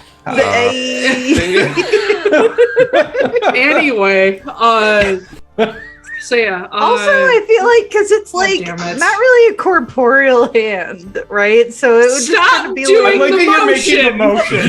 You can pick things up with it, so I mean, like, yeah, but can you I don't know, can it gently? you can caress your open cheek doorknobs. and you I'm can sure. feel it. Just make a dex check. as long as it's I'm not still just picking you up, yeah. I'm still just Okay. horrified at the idea of a 2-pound dick. It's just like a fucking Diacon radish. Yep. Can we stop? Can we just No. stop? This Do the campaign rooms is come with canceled. complimentary It's lube? fun. This is canceled. Just a loaf of Wonder Bread. TOS. I don't know. Laura Bailey has said some shit before. I think we're Yeah. okay. Yes. Good lord. Alright, so in the course of the night, I need Crispus and Magda Oh and no. secretly Walter to roll wisdom saving throw. Well, that's not really secretly. No, is Sorry, I just saw Corey's message. What do you say? God, what did he say? I call the Mage Hand one the Stranger. Oh my god. Oh my god. Damn it! Corey, ban him. Anyway, That's a good Scrubs That joke. was a right wisdom there. saving throw? a wisdom save. I keep forgetting I that got a natty 20. Ooh. So for a 23 altogether. Gotcha. So a big ol' 17. Alright. What do you want? Hi, buddy. So. My life. Magda. Oh boy. During the night, you have You die. dreams. Yeah. Peacefully in my sleep, yeah. I can't wait to play the old character who has to make a Constitution saving throw every time they go to bed.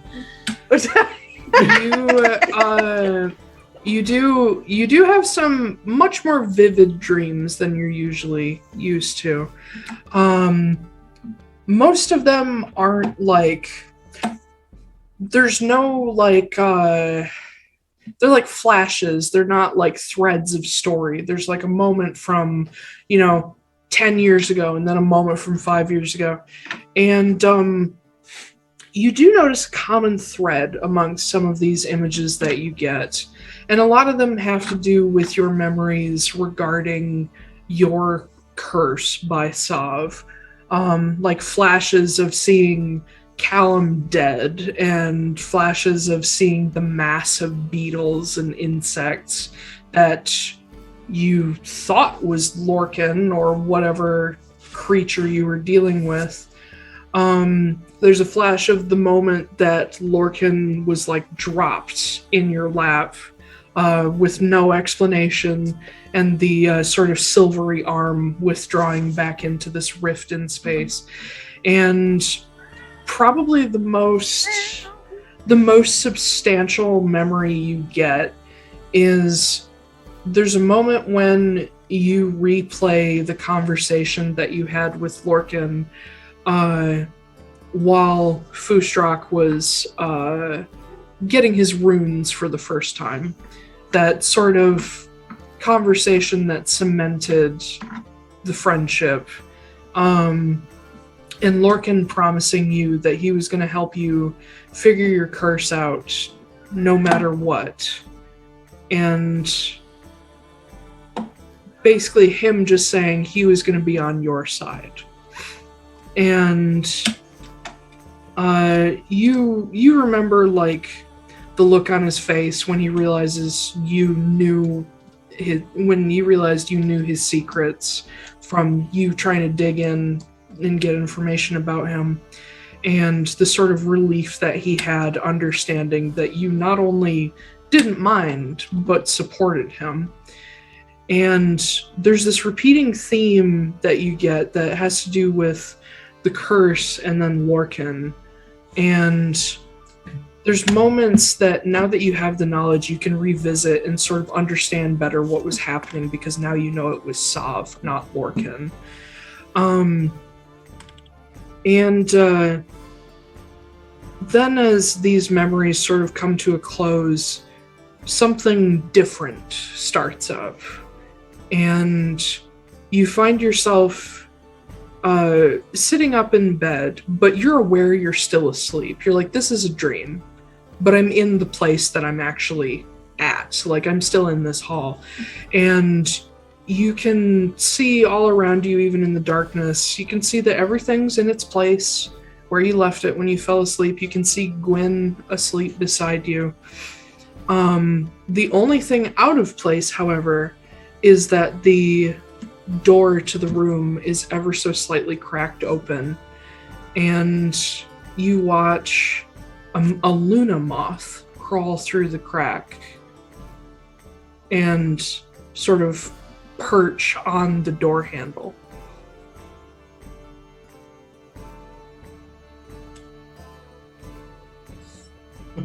What would you like to do? If anything. So I'm asleep. You know you're dreaming. Yeah. This feels very Anastasia. Plot twist. The entire time, Sav is actually not real. He's just Magda's sleep paralysis demon. Yeah. Who's haunting us Even in though real life. y'all have actually seen and met him. He's that potent. I will slowly get out of bed and go to the door and just stare at the little moth. Yeah. As you step up, Little moth. They're like this fucking big. Well, it's littler than me, isn't it? So I mean, I guess. So what you notice getting up close to this Luna moth is that its wings look really shriveled, and it's holding on to the doorknob, and you see it's like its whole body is like flexing. If you've ever seen a Luna moth after it's come out of its cocoon, they find a place to perch so that their wings can expand and dry. And you watch this process that normally takes a much longer time, but you watch the wings expand and start to flutter, and like as it gets its strength, and then it lets go and starts fluttering all around you. And you can see it's like leaving this like trail of like little green glimmers behind it. It's just randomly fluttering around. It's not. It's fluttering around you. Okay. And after a moment, it lands back on the door and crawls back through the little jar opening. Yes, I'm gonna go follow it. You open up the door, and it's not what it's supposed to be. It's hell. As you Great. as you look through this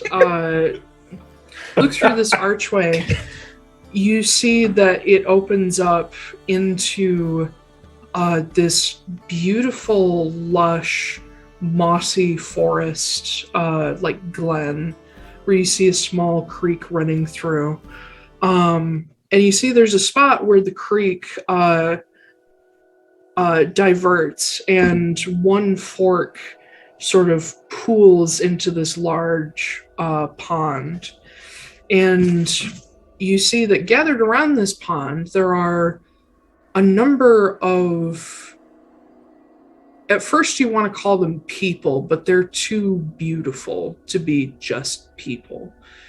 And it's mostly seems to be women, but they're sort of relaxing in the shallows or in the water, and all of them naked, completely naked. But just sort of basking in the natural beauty. And you see in amongst the trees that these like flutters of leaves will go by, and you swear you can see a face in amongst them. And you notice that off to the side, where the trees and the brush start to get thicker and the forest gets darker, you can see a figure standing in sort of like the archway of two trees. And you realize it's Lorcan. And his ears are like fully restored, like what Jasper did. His hair is still shorter. He's got stubble all over his face, and he looks gaunt. And even though he has such dark skin, he almost looks grayish and pale. And he's in pretty much the same rags that he had when he was first dropped on your lap. And you can see there's new wounds and scars, and you see him just staring hollow, dead-eyed at this pond, like he's looking at people he recognizes. And it's just sort of a 1,000-yard stare of being separate from all of it, like look on the outside looking in.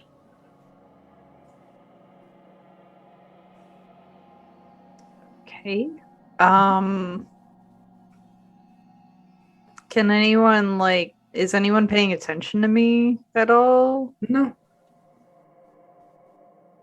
Even if I kind of wave my arms around, does it look like anyone can see me or notice me? No, nobody seems to notice. But you do see that, as you walk or move, your feet disturb the grass and, branches move out of your way. If you get a little further out, you'll see that as Lorcan is standing there, you see tears running down his face. And after a moment, you see another figure step out from behind the cover of the trees and put a hand on his shoulder, and you realize it's Lorcan, but Sob's version of Lorcan. And he's taller than the Lorcan you know, and in his nice like green suit and looking perfectly put together. And you see him lean down next to Lorcan's ear, and even though he whispers, you can hear it as if he's whispering into your ear. And he says, as long as you play nice, they get to continue their little fantasy of a life. But if you resist me again, I'm going to take away everyone you have ever loved.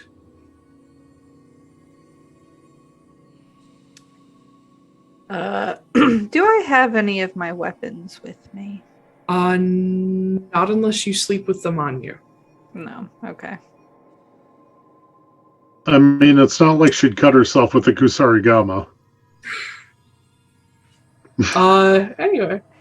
But you watch as Sav Lorcan stands back up straight with this little smile, and you watch as what I will refer to as your Lorcan just sort of bows his head and gives a little nod. And then he looks straight at you. Oh, great. Your Lorcan looks straight at you. Yeah. But Sav doesn't seem to see you. Hmm. And you make me a perception check. 17. You will see your Lorcan, the real Lorcan, mouth the words to you, save Nolan. And he turns on his heel, and as he steps back into the cover of the forest, you awaken.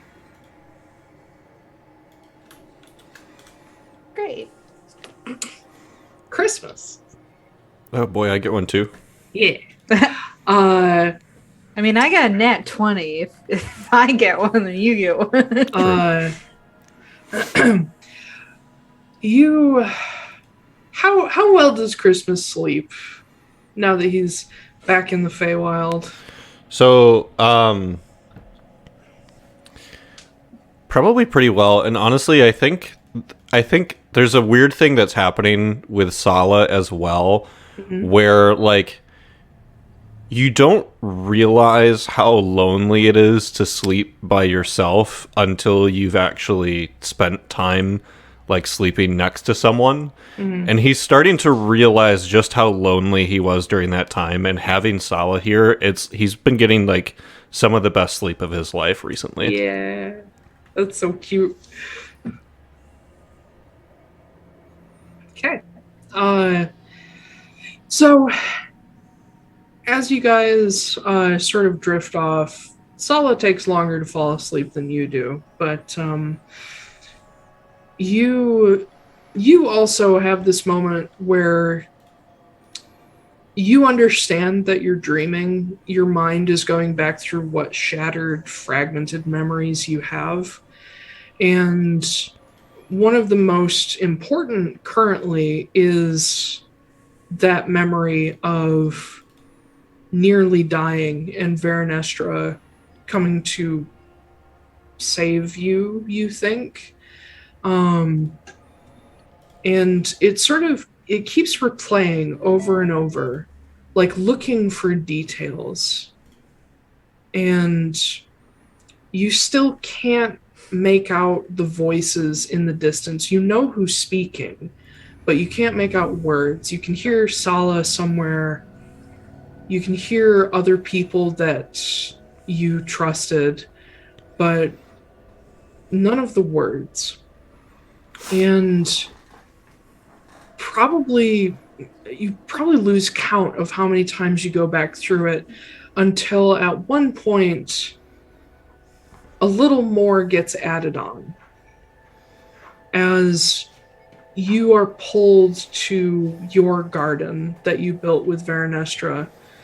And briefly, your memory goes back to the moment you arrived there for the first time and started building it. And your memory sort of flip-flops back and forth between what was then the current garden versus what it looked like before it was built. And you see sort of the, what's the word? You see the contrast between the sort of calm and like princess of all she sees, Veranestra, that was so excited to have captured this, handsome man from another realm to be her pet, essentially. And versus the panicked and angry Veranestra that was trying to help you and keep you from dying. And the extra that you get is you find yourself laying in the garden, bloody, with her trying to heal you up enough to make sure that you don't just slip away. And there's a flash off to your left as you're laying there trying to pull yourself together, and you see someone that almost blinds you with beauty in a way that Veranestra never did to you because she was sort of able to control it. A regal, tall, pale, blonde woman. Instead of Veranestra's like long golden locks, she had sort of the shorter, like curly hair. And instead of the green and blue eyes, hers were just blue.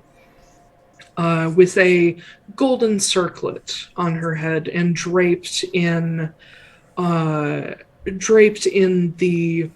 most beautiful silks and gossamer and leaves and all the colors of the different seasons.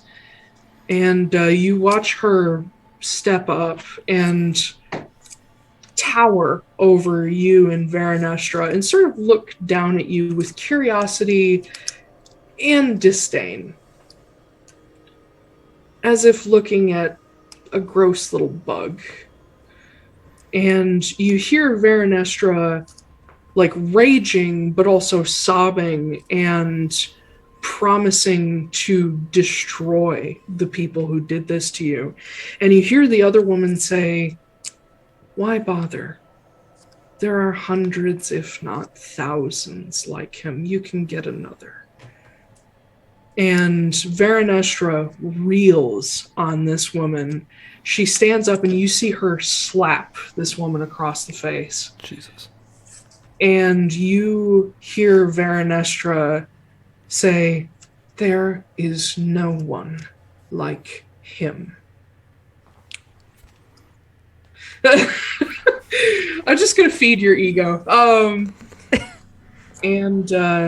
And she says, "And if you ever say anything like that to me again, I will see that crown stolen from your head." And he watches the older woman, whom you can fairly assume is probably her mother, sort of turn back. And an interesting thing about gods and archfey is that mortals normally can't damage them very easily, but they can damage each other. And so you see her cheek is like turning red.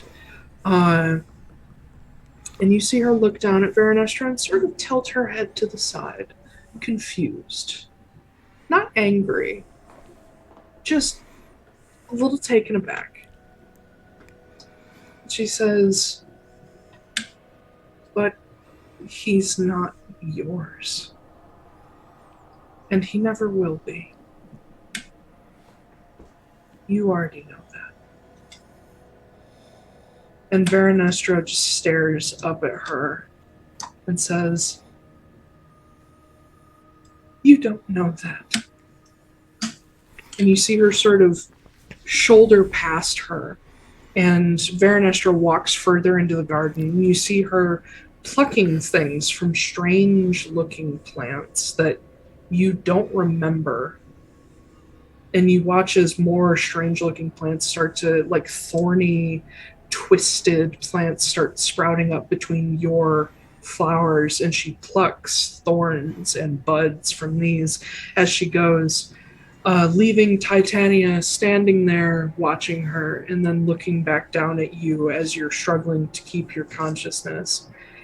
And she leans down, placing her hands on her knees, and sort of looks you over and says, "Well, I can only pity you at this point.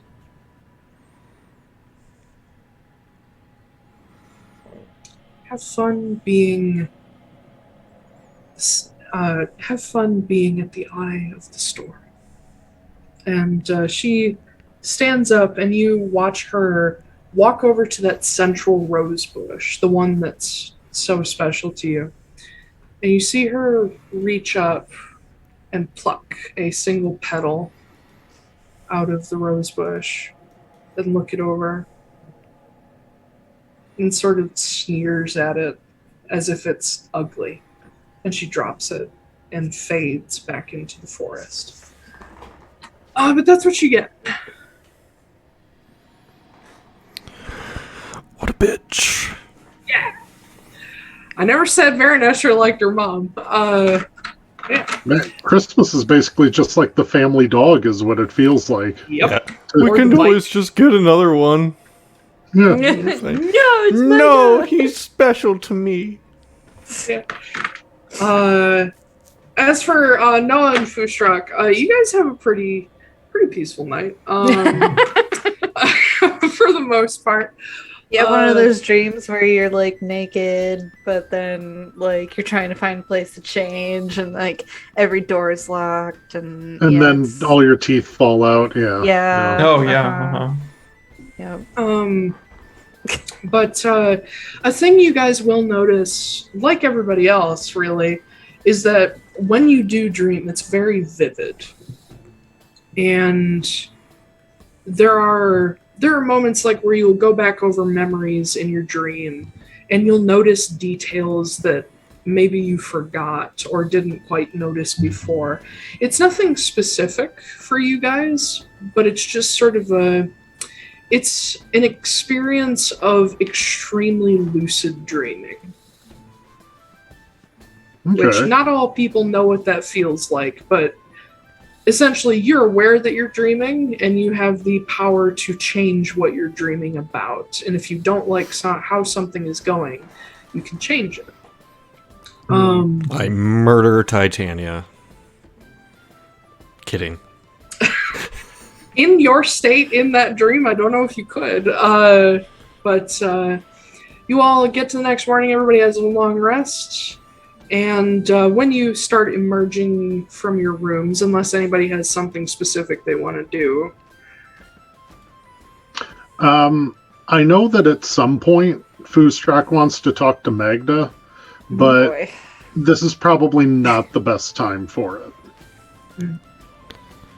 I want to find Noah. Yeah. Uh-oh. Okay. I am here. I just have a couple of things that I want to see. They don't necessarily have to be identified. I just want to see if any of the shit that I got from my storage unit is magic. Okay. Yeah. If anything gives a magic vibe, specifically the rose petal. Mm-hmm. Like if we're being everything, but like definitely not going to skip over the rose petal or any of the bullets. The necklace. I will ritual cast detect magic over all of it. Okay. The only two things that are magic are the necklace and the rose petal. Hey, Cool. look. The necklace and the rose petal, they magic. Cool. Got good instincts. Are you able to tell me what the fuck these are? Sure, I will ritually cast Identify on both of them. One of these days, I'll be able to figure out what's magic on my own. Someday. Until there isn't a pressing need for me to take another level in Bard. Okay, so. God damn it, go away. The rose petal Contains all of Christmas's memories. Ooh, you just have to eat it. you would get originally from Detect Magic that it contains necromancy. Oh, Jesus. Oh, That's not always another gift. Not Don't always eat a the bad rose thing. No, I bet Don't you. eat I the bet rose you anything. It's like your watch. Some Evil Dead shit happens. Once you identify it, you recognize that this is a magical item that has been used and was one use only. Oh. But it's still magical. It has traces of magic left. Hmm. You recognize that it once stored. God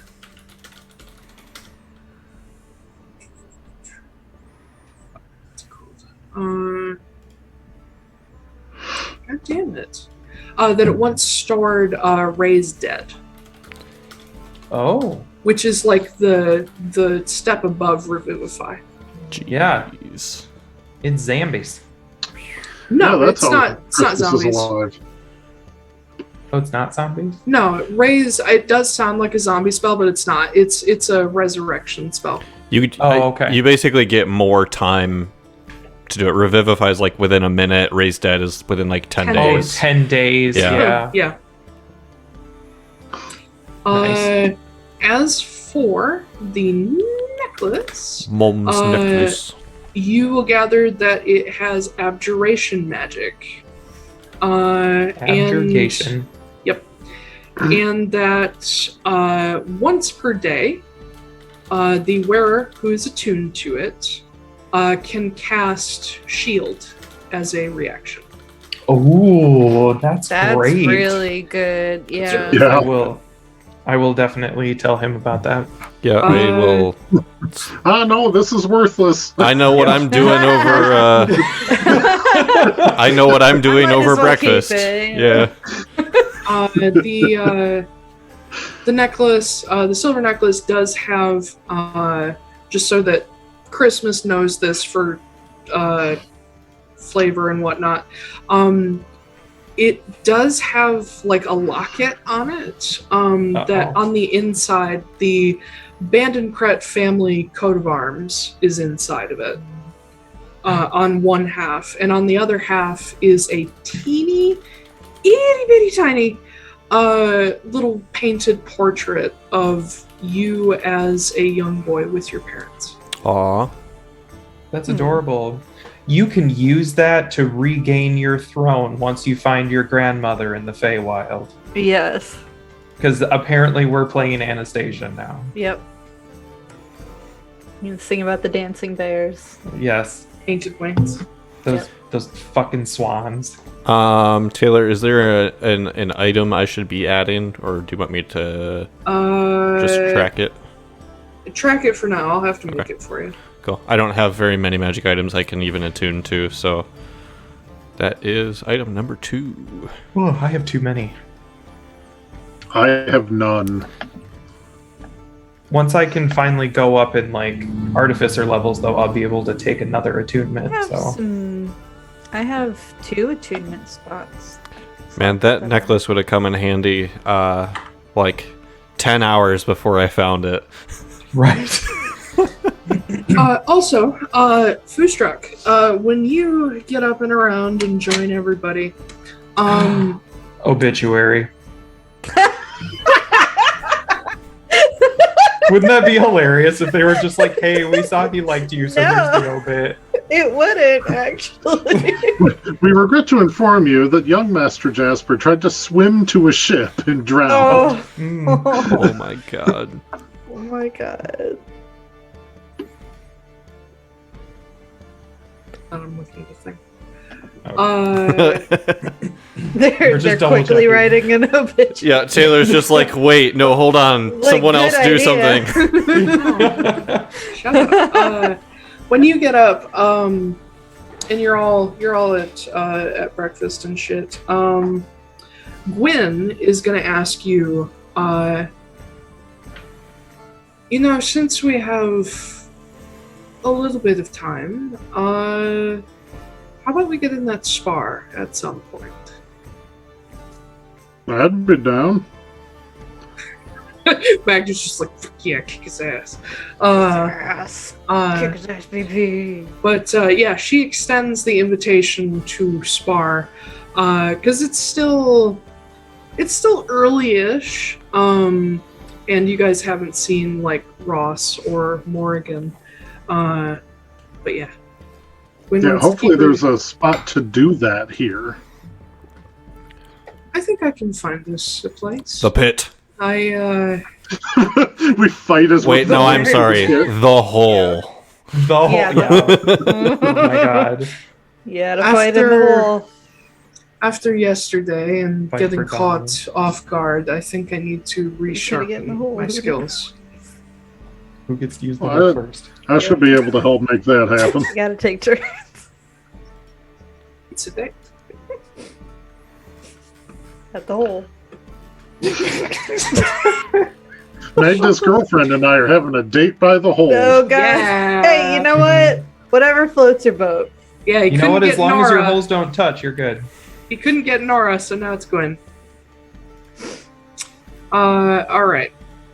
Is there anything else anybody wants to do specifically? I would like to walk over to the hole as well. Okay. It's And I would like to take one of my Hole. experimental elixirs. Oh my god. God! Alright.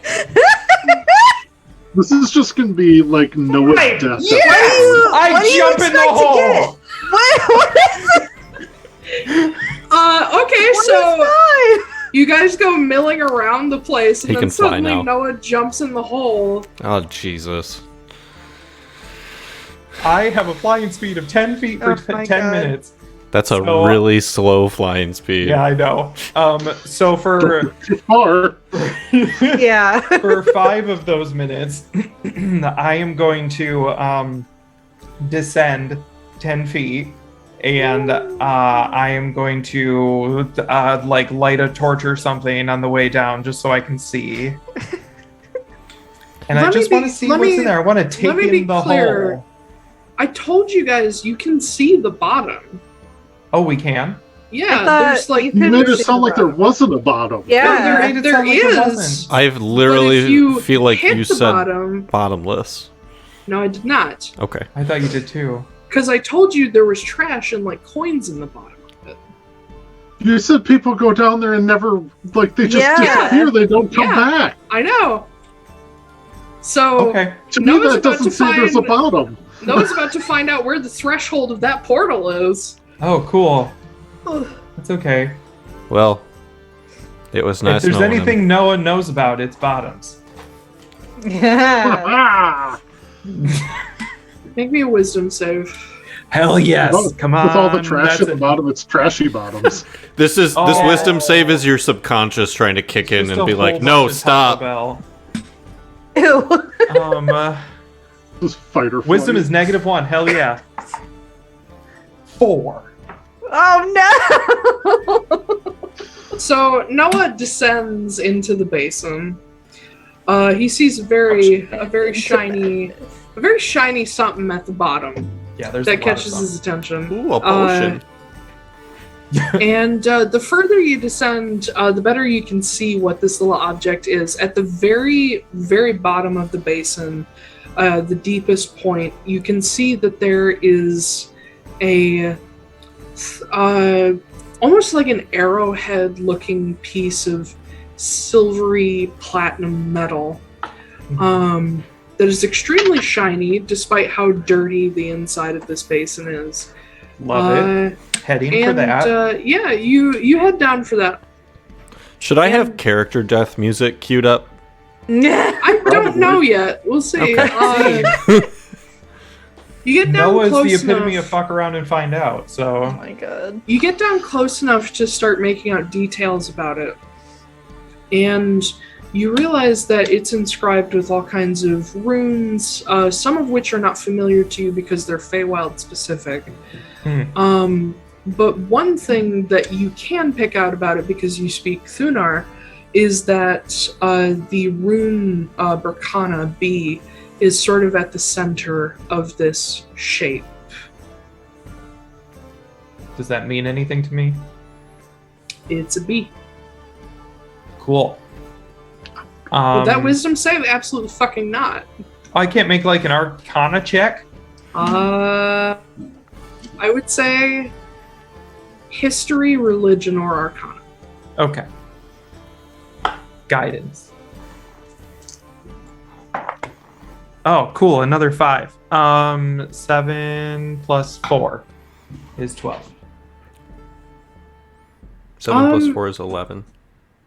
Just kidding. Too bad the DC was 12.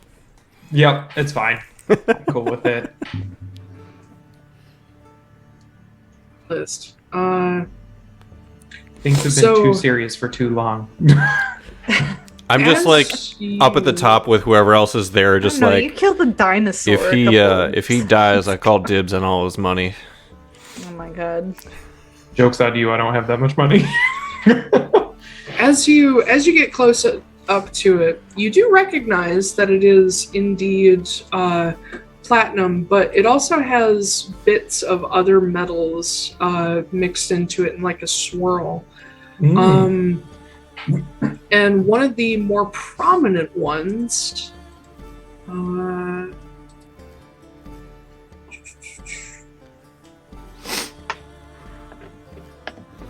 god, what's it called? Electrum, the Orichalcum. Nord coin. Sorry, I gotta find where this thing is. Adamantium. One of the more prominent ones is iron. Doesn't that takes you to the mortal realm, doesn't it? What? No. Oh, okay.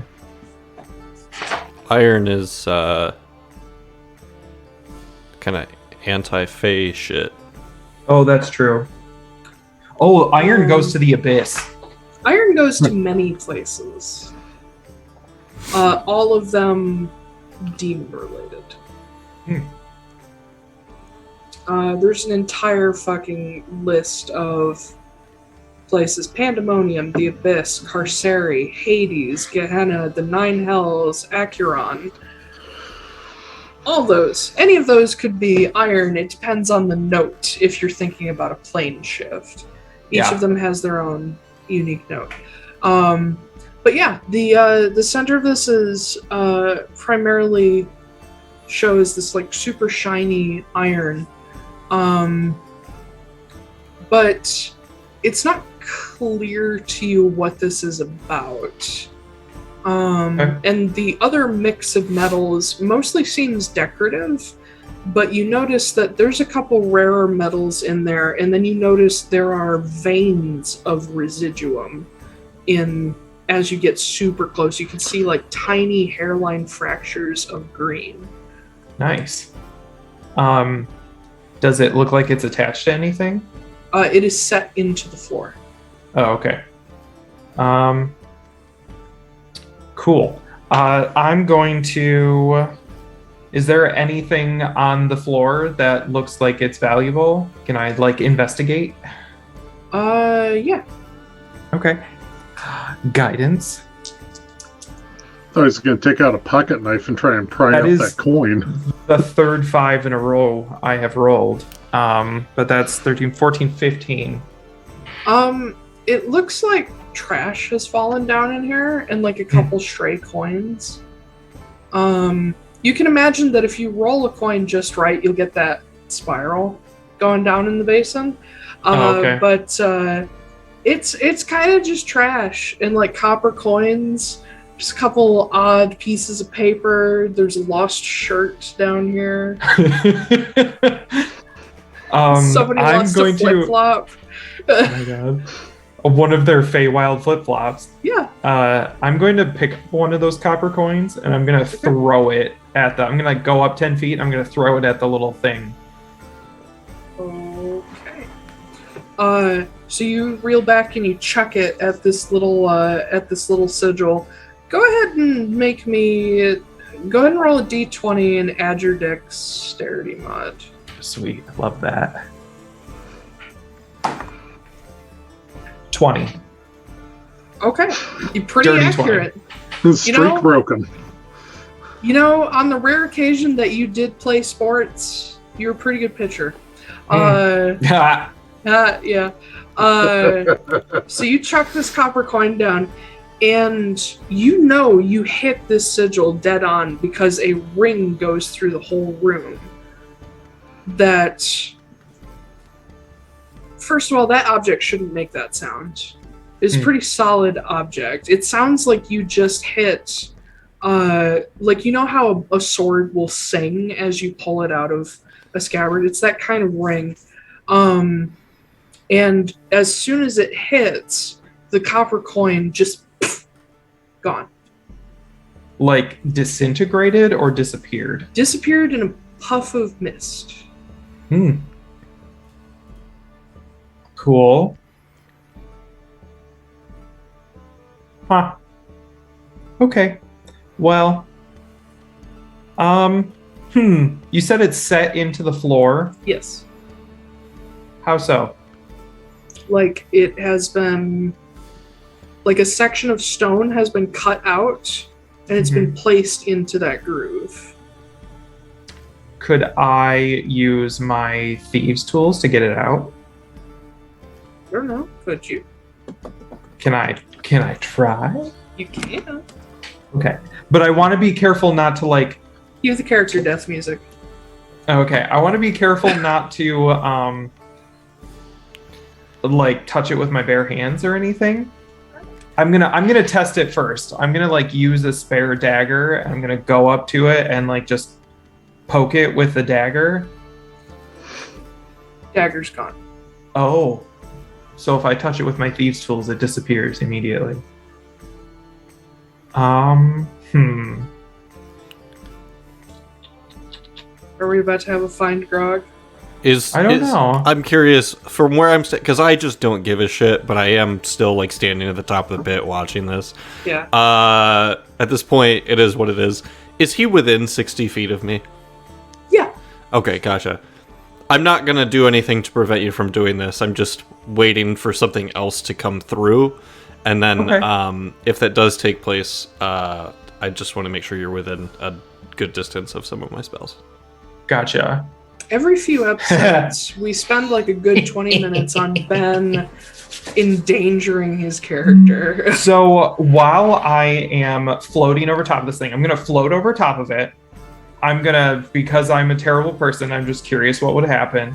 I am going to take out, how many kegs of black powder do I have? Oh my god. 3.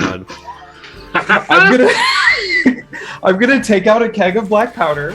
I'm going to sit one of my sticks of dynamite on top of it. I'm gonna light it, then I'm gonna drop it so that it hits it and just. Okay. So is the dynamite stick of dynamite on top of a bunch of people that have just been put through here for punishment? It's probably a refugee camp in the abyss on the other side of this. Just murdered dozens of people. There's just a bunch of demons. They're just a bunch of demons, and they're like, "Look, we know you didn't it was an accident that you came here. We'll get you home." So, it's a stick of dynamite on top of a keg. Yes. So you drop it, and the keg hits the symbol, but there's just enough time for the shock to go up through the barrel and make the stick bounce. And the barrel disappears, the entire thing, and all contents just gone. And the stick gets a little jump and falls and rolls back and forth, and you realize the stick is long enough that it won't touch the symbol because of the basin. and it's still sizzling down. I will grab it real quick and like turn it right side up and drop it on it. I'm gonna need a dexterity something. I'm gonna need a check or something. Okay. I mean, I imagine dynamite doesn't like, it's not just like, gone. It probably takes a second. I don't know. What kind of dexterity do you want? No, actually, repeat what you did before. Roll d20, add your dex mod. Okay. Oh boy.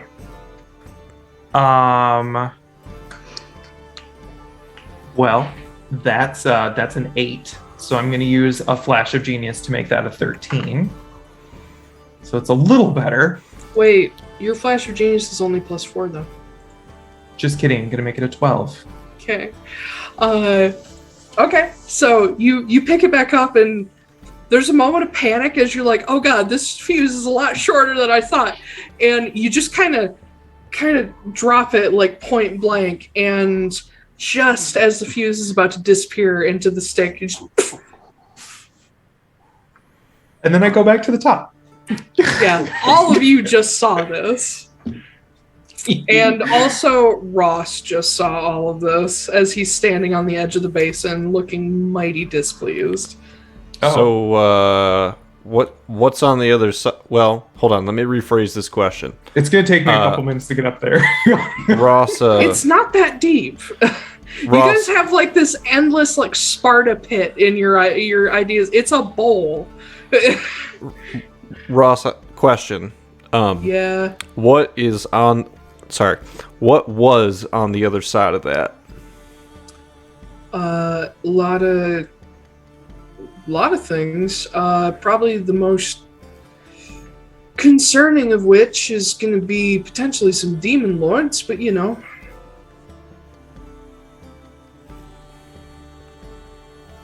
Cool. Taking care of demons. Cool. No, like demon lords who are actually like helpful. Friends, one might say. Yeah, that's a little bit of a stretch, but yeah, sure.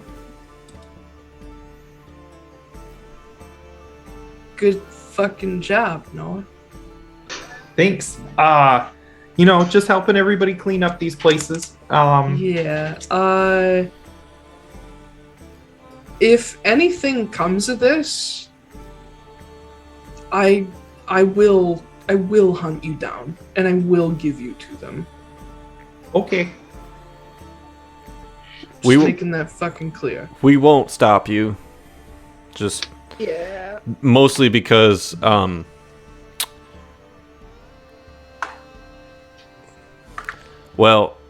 just don't want to be on the receiving end of Noah. Mm-hmm. So if you that's just yeah.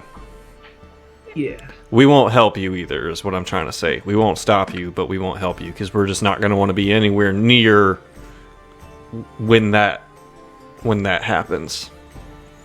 I'm just gonna look the other way. Yeah. Yep. But he looks back at Noah. Sorry, I had to delay so I could figure out what the fuck that place is called. He looks at you and he says, so that leads to a place called the Cubaran Oubliette, and it's like I just saw Harris's face.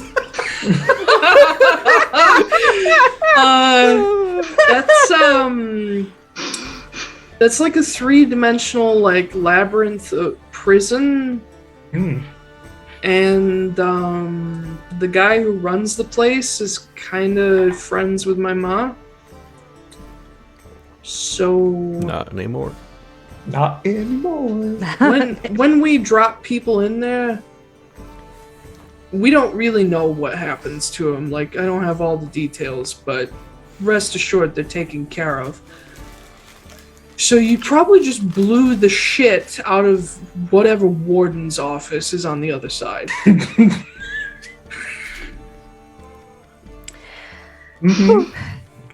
And, yeah.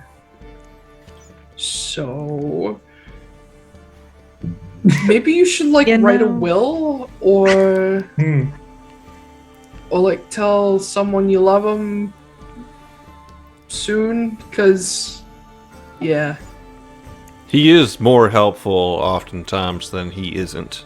I will take your word for it. Okay. Anyway, we have shit to do before he gets killed by Mozaring, so let's go.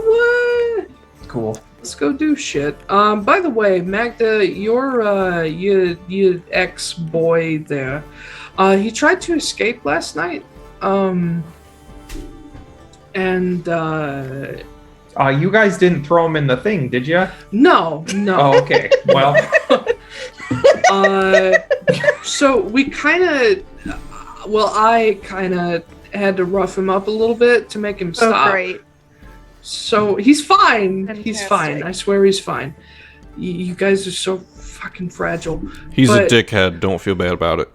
I mean, I don't want to, like, hurt him or anything. Well, I already did for you. So if you want to talk to him, I mean, he's going to be stuck for a little bit until the cleric finishes, unshattering his leg. oh Jesus fucking Christ!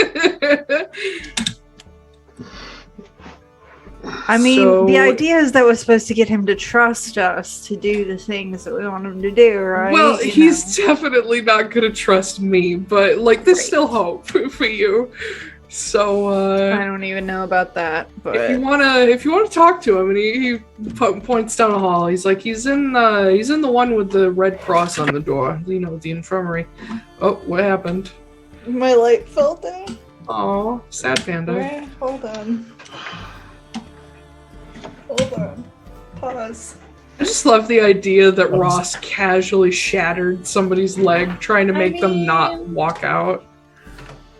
How long does it take sovereign glue to dry? I believe hold on, let me check. Is it instantaneous? Sovereign glue. I think it's instantaneous. Oh, it takes 1 minute to set. Ah. Okay, never mind. Could glue his leg back together. It'd be great. No, I was thinking what if I And glued it'll never something break to again. that planar shift thing and then just cause the magic to implode on itself? Cause a magical paradox. Yep. Interesting. What if? I just Guess want to we'll never destroy know. things.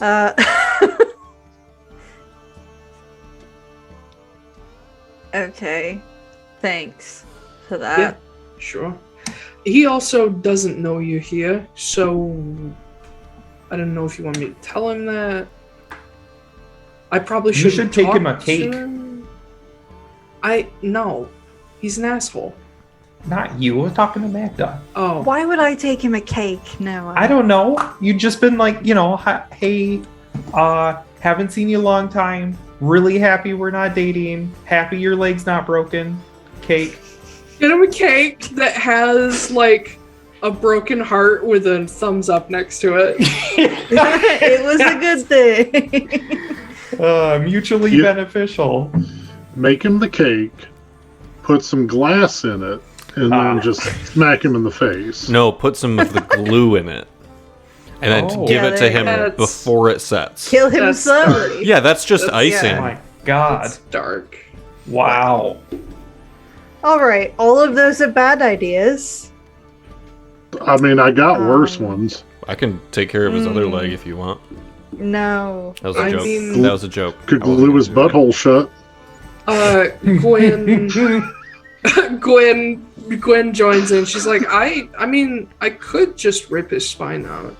All right. I think Listen. that would probably make him talk, because then what you could do is you could just hold his jaw Yeah. and then just make him talk like a big old puppet. If I could find the right tendons, I could just make it happen anyway. Are And we you all guys done? think I'm a bad person for blowing up some demons. Listen, I have an excuse. Actually, just as a thought, Gwen, given Mm-hmm. the situation, it might not be a bad idea to just keep the two of you separate. I think I should keep all of you separate from him because, again, he isn't going to trust. Fucking psychopaths. Oh my god! I Yeah, just figured Jesus out the Christ. cake. It's glad we broke up. Or like, thanks for making me a lesbian. There it is. Yeah, And there just we a go. picture of Gwen's face. Yep. You just hand it to Callum. You're like, yep. Okay. Thanks for ruining men forever. So I will be doing this solo. Absolutely nobody else is going to be in the room with me. So, yeah. Just everyone go about your business, and I will inform you of how that goes at a later time. Okay. And Noah just floats away. Noah, come back. Oh, I just need everyone to. Sorry, you're gonna have to wait because I just feel like this is a good thing to He do. has no control over his propulsion. Just everyone, just stay put for the next 10 minutes, okay? And I'm gonna real quick just cast telepathic bond between all of us that are here. Yep. Cool. My flying stuff runs out halfway through that, and I hit the ground. Sorry, bud. You're just like fucking around in midair, just like turning in like 0G. Yeah. And I then feel like I'm doing like fish stuff. I'm just like trying to wiggle around. Noah tries to like emulate a jellyfish, so he's like, I feel like Noah is the stereotypical version of a child with ADD in like the early 90s. he has become Nyx, yeah. I literally have a dexterity of 20, an intelligence of 18, and a wisdom of 9, and a charisma of like 10. Like, I have 0 instincts, but I am just all like pleasure seeking constantly. Yep. Ultimate ADHD. Magda, now if you do need anything, you can just let us know right away. You don't have to come get us. We don't have to be in the room. Honestly, he has a broken ass leg, so I don't think he's gonna be. He almost had a broken ass. Yeah, a little further up, and he would have had a broken ass. So I think I can handle him, and I don't think he's gonna do anything to me anyway. But Cool. You never know. cool. He's a powerful wisdom word. I'm Don't sorry. you- I think I had a small. wizard. I had a small stroke in the middle of that word. Yeah, I was about to say, wait, is Wizard. That's how Hey, Ross pronounces I was wizard. trying to say Wizard. wizard and battle mage at the same time, and I just got the M from battle mage, so it became wizard. Wow. Yeah, I think I smell toast. Kind of like, I like the idea of a whimsard, and all they do is just like Whimsard. whimsical things. Yeah, Yeah. it's like it's just like the British and weird. it's the wizard equivalent of that cat that goes and I twinst myself around. Yeah. Yeah. I am gonna say to Noah, oh, by the way, I've not really been keeping very good track of this because, you know, okay. shit's been going on. I'm down to 1 bloodstone formaldehyde. Okay. Well, Ooh. so here's something you should know about that. You should have said something, so we could buy supplies. Now we're in the Feywild, and I don't know if they keep, your ugly birds around here. So We're have in the no idea. Feywild. They could have, some new shit. I mean, some other substitute shit. Can you just go ask around for me or something? Oh yeah, sure. I'll ask. Hey, Ross, where's the closest supermarket where you can just like go pick up super rare magical things and potion ingredients? I mean, that depends on what you're looking for. I'm looking for ugly bird eggs. The Florence Nightingale. No. No. He means Aurora. It's Aurora. Aurora Florence. Aurora Florence Nightingale. Aurora. And the machines. Yep. Aurora Florence and the Machines. Aurora Florence Nightingale and the machines. He's like, I mean, Aurora Nightingale is a kind of an Atlaran thing, but I can go. See, Magda. Listen. There are. I think I know what you're getting at because you're a Taiylor planner, right? Yeah. Let me look around, ask around. I'll see if I can find something. Appreciate it. Those kids that you're like, do you want anything from the store? And they're like, no, I'm fine. And then you go to the store and you get home and they're like, oh, did you get this that I didn't ask for? I forgot, okay? We've been, living the same day for, You've got 10 days month. to live. It is not my problem. Oh, my God. Ross, before you leave, Oh, is God. Do there I need to make a shopping list now? Yeah. No, I don't need anything like that. I was wondering, is there like a training facility here? I mean, you can go outside. Yeah, that's true. I don't want to fight in the hole. I think the hole's had enough bad shit happen. Don't do that, because then you're gonna end up in a fucking prison. The hole's had enough damage. I mean, after Noah, will the I? hole needs a rest. If the hole needs a break. Listen, if you need an indoor space, I would say go to the dining hall, move all the tables and shit, and just try not to break anything. But if you need extra space, go outside. All right. Can that be our tagline? Atlaran Adventuring Company, the hole needs a break. Yeah. That's going to be the next Redbubble sticker. Ah, okay. Yeah, there we go. Yeah, except this time instead of an ash hole, it is a prison hole. Yeah. Oh my God, that's even worse. Yeah. The prison hole needs a break. No. They do call it prison, or they call it solitary, the hole. So That's true. That's true. Prison hole got blown out. Yep. Anyway. Also, I wouldn't have to get new supplies for my shit if you hadn't done Almatum stuff. Didn't you get stuff after that, though? No, well, I had a little bit, but then it's been.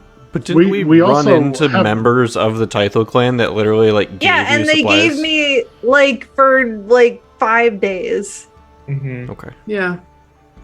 But we also ran into them. Not everybody in the Taiylor clan has what Magda has. Right. Yeah. So not all of them carry a lot of that shit. Right. It wasn't a lot. But didn't we also run into them 2 days ago? No. It's been at least 3. Yeah, it's been. It's maybe I kept track. I mean, if it's been 3 days, then you should still have 3 doses left. It was the same day that We fucked up the Noah stuff. did. We left to go to Port Saris, yeah. And then I had to use one that night. And then I had to use one the next night. That's the day that we went to Constanos, right? The Almatum disaster took place the day before Thurin 22nd, so Thurin 21st. Turin 21st. Thank you. Because I gave you a cake the next day that said, sorry, I used all your potions and you might die. Yeah. So that's how Ben tracks everything. These are my notes. So that would be 4 days. Yeah. I also gave Christmas a cake. 5 days. Please Yeah. stop So drinking. I'm out actually. Yep. None left. Whoopsie. None left. None Well, beef. also, didn't Noah get a recipe for where Fake you stuff, didn't need all the same stuff, but yeah, it but still we still did the need same the effect? eggs. We still need I can make an eggs. analog, but I still need, I have 10 grams of blood for it, but I still need supplies, and I have 0 0 supplies for it.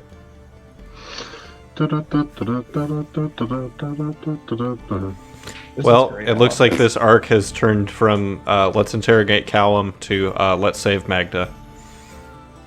I can interrogate Callum. I can go a couple of days. Callum. We'll go look for stuff. Because I don't need the bird butt nuggets to get it. I can just get it from other things. Okay. Okay, cool. Good. I will gather everybody up and be like, all right, everybody, grab a basket because we're going to go picking. Go out to the blueberry patch. Mm-hmm. All right. Yeah. So you guys gather up and Magda splits off to go talk to Mr. Wright. I was not anticipating this today, so I don't know how this is going to go. Well, I mean, if you want time to prepare for it, we can do the gathering stuff because I know a couple of us had to leave on time today. Do that. I mean, the gathering stuff is just shopping, which I can just give you money. Oh, just you wait. Just you wait. I'm gonna find a way to make it before you guys start heading out to do your own things. You do see that the door to Morrigan's hall office, you're not sure, opens up, and Morrigan herself steps out. This time dressed in a sort of darker purple gown with different layers of different shades of purples and blues. And you notice that she walks kind of slowly, kind of haltingly. And with this sort of dress that she's wearing, more of her arms are exposed and more of her shoulders, and you can see more of these black scars everywhere. But as she steps out, she catches you guys, and she says, excuse me, before you all leave to do whatever it is you're doing, I did receive a message from, Robin received a message from your friend Kenna early this morning. It sounds as though she's located Kit of Volfira. Oh. Where is he? And she hands over this piece of paper that just has her handwritten note on it. And you can see that there's directions on it that will take you from Amadathelion's East Gate down the mountains and toward a lake that some of you would know vaguely where it is in Atlaran. It would be in the same sort of geographical location. But at the bottom, you see that she's written in quotes, went to visit Carol. Oh. Is he buried in the Feywild? Possible. He sure as fuck ain't alive. No, he died. Yeah. Maybe.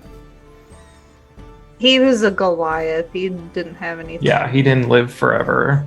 Yeah. Did he have a particular connection to the Feywild? I don't think so. Not that I knew. For the reference of the Zacks, Carol Anacalatai was the son of Mary Warda and Malmac Anacalatai, who were the leaders of the Harris Caskers back in Campaign 1. And he went on to become the leader of the Amnobalin Caskers. And he was also there during the first mission of the entire campaign. He and Kit had crushes on each other. I mean, they spent most of ended Carol's up life together. Yeah. Crush. They were just guys being dudes. Yeah. Yeah. Guy It's in his the room. husband, his crush husband. And they were both boys. Yeah. Oh my god. Big crush, lifelong crush. But yeah. Super big crush.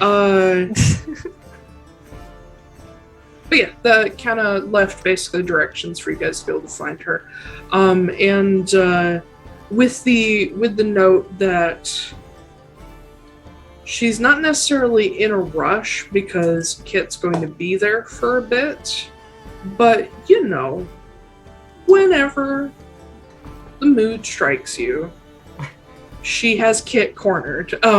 So. But yeah. Alright, cool. Exciting. But with that, in the interest of time, because people have places to be, we will actually stop there. Okay. I feel like Short episode. yeah. I feel like we're still getting back into the swing here. Yeah. This is Well, a couple rough moments. We're the tired bunch today. Mhm. yeah. If it wasn't incredibly and, obvious like- by how tired we look and act. Yeah. I'm pretty sure the Callum Magda talk is going to be very long, and I don't want to. Yeah. Why You know, is I'll that have like to a prepare a regular bunch of thing that TikTok happens with for that. Magda? Oh, shut the fuck up. You know what? I'm not the only one who does that. You talked to Veranestra for like an hour once. I blew up a demon Yes. oubliette. Yes. Yes. Was it the first time we met? It was like, yeah. Okay. It was when Ross got you the audience with her. Ah, Yeah. gotcha. Yeah, that one time. You've also talked to Sala for a long time. You talk a lot too, bitch. My I at least talk favorite fast. part of this is listening to these two argue with each other. It's Yeah. so great. I can't wait until they're playing brothers. Oh my Right. god.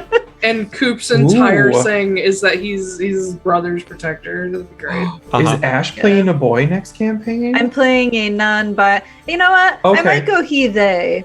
Okay. We'll see. Okay. Do it. Yeah, just That's exciting. to be I even like more that. Callous and Jaffe. But Yeah. I'm also gonna be more subdued next time because my character literally is like, I don't really give a shit what my brother does. So I'm challenging myself to shut the fuck up next time is basically what I'm saying. That'll be new. I'm gonna be the bitchiest bitch y'all have ever seen. I'm gonna kill what's everyone. new? And that's your Not preview if I for go Trying to do first. that. Yeah. and that's your preview for campaign 3 coming to you sometime in 2023. I fully expect Ben to self-destruct the party at some point. Like That's either in this usually my goal. campaign, either in this campaign or the next one. It's gotten to the Some- point where it's just fun to watch. Uh-huh. Just to sit back and just be like, wonder what's gonna happen. Oh look, Well, Noah's going to make it out of this hole or not. All right, so thank you everybody for joining us. You can find us on Twitter at Atlaran ADVCO. We also have our link tree, which should be in description, available on screen, and pretty much listed anywhere that we have our stuff posted.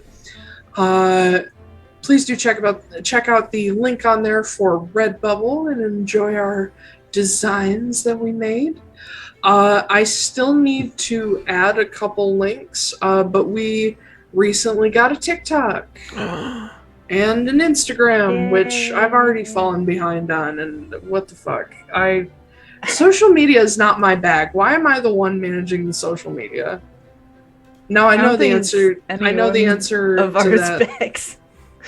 I know the answer to it. It's because I'm a control freak. But we are working on our campaign 1 book. That, I mean, we still don't have a date, but we got shit ordered and we're working. It'll on be it. out this year. Yeah. It'll probably Just be to be out. safe, this year.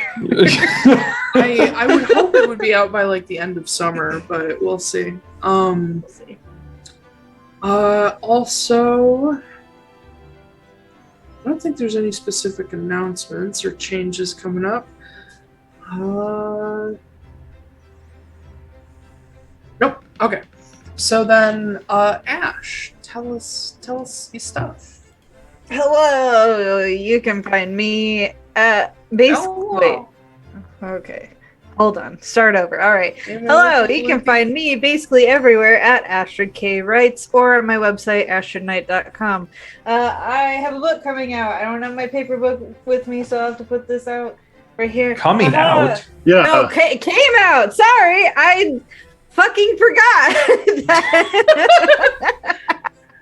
I have a book out. It's out now. Yay. It's called Perception Check. Book 1 of the Mages of Elmira saga. It's about D&D and about being sad and like a whole bunch of other nerdy stuff. Woo. About being gay and sad. Yeah. Happy Pride Month. It's a Pisces. Pride. Gay and sad. What could be more pride than that? Saving so you can get it. You can get this basically anywhere that you get your books. You can get it on Amazon, Barnes and Noble. You can get it on Books A Million. That's apparently still a thing. You can get it on you can get it at Walmart. I looked it up. You can get it at Walmart if you really want to. I'd prefer you didn't, but you could. You could also request your local indie store to get it for you. My local indie store can procure it online. I'm also working on trying to get it into stores. Also, if you go to the coffee shop, Lotus Brew Coffee in Grand Rapids, Michigan, you can potentially check it out of their fun little gay library they have there for free, as long as you return it. Is Lotus Brew run by a tall guy with dark hair, kind of skinny? Yes, he's very tall. I did not know that he had his own shop. I've only ever seen him down at the farmer's market. They just opened like at the beginning of the year or something, I think. That's awesome. Good for him. I'm glad it's going well. Yeah, it's a nice little place, and they just got like a whole bunch of new furniture and stuff, and their coffee and stuff is really tasty. Not a sponsor. Not a sponsor, but he makes good coffee and also support gay businesses. So yes, the Atlaran Adventuring Company supports gay indie businesses. Yes, and they also have D&D night if you want to play D&D with people. Nice. They have board game night. I hate D&D. Cool. Fucking awesome. Well, then it's D&D night's how you get all the poly people in there by accident. Like, oh my god, now they won't go away. No. Blake. Hi, I'm Blake R. Wolfe. I write books as well. Fantasy novels. They're about D&D and being gay, so kind of similar. A little less of the sad stuff, I think, but maybe not. I don't know. I haven't read them in a while. You can find those at blakerwolf.com, or you can find them at Amazon. Actually, Crystal Eye is going to go wide here in a couple of days. And then I'm going to make it free permanently. So you can just go ahead and download the first book of the Crystalline Chronicles for free anywhere you want, whenever you like. And yeah, that's pretty much, I don't know. I got like another 3 books in the works, so we'll see. The third book in the Bermoria series is coming out on June 30th. So I'll just toss that in there. Yeah, that's it. That's the end of the series. 12. The trilogy will be over. Yeah. All right. That's me. Gale. Hi. I'm Zachary Gale. Don't give me your customer service voice. No, Corey makes fun of that so often. He's just like, hi. I'm Zach.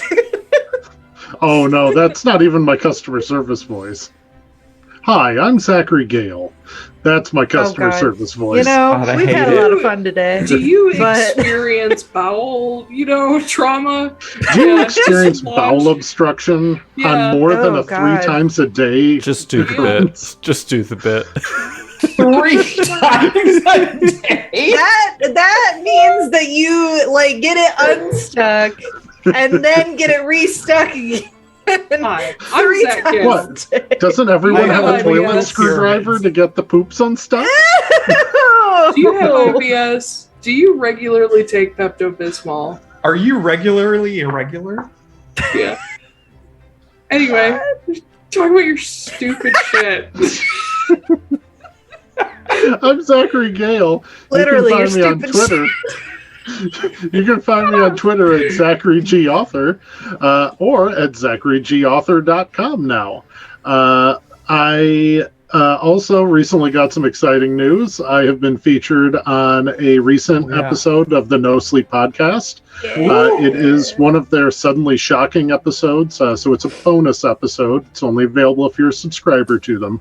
But my story is third from last. It is called The Pond. It is 150 words and very short, but they did an amazing job, and it was 100% the highlight of my day. No matter what dumb bastards I talked to yesterday, they could not ruin my day.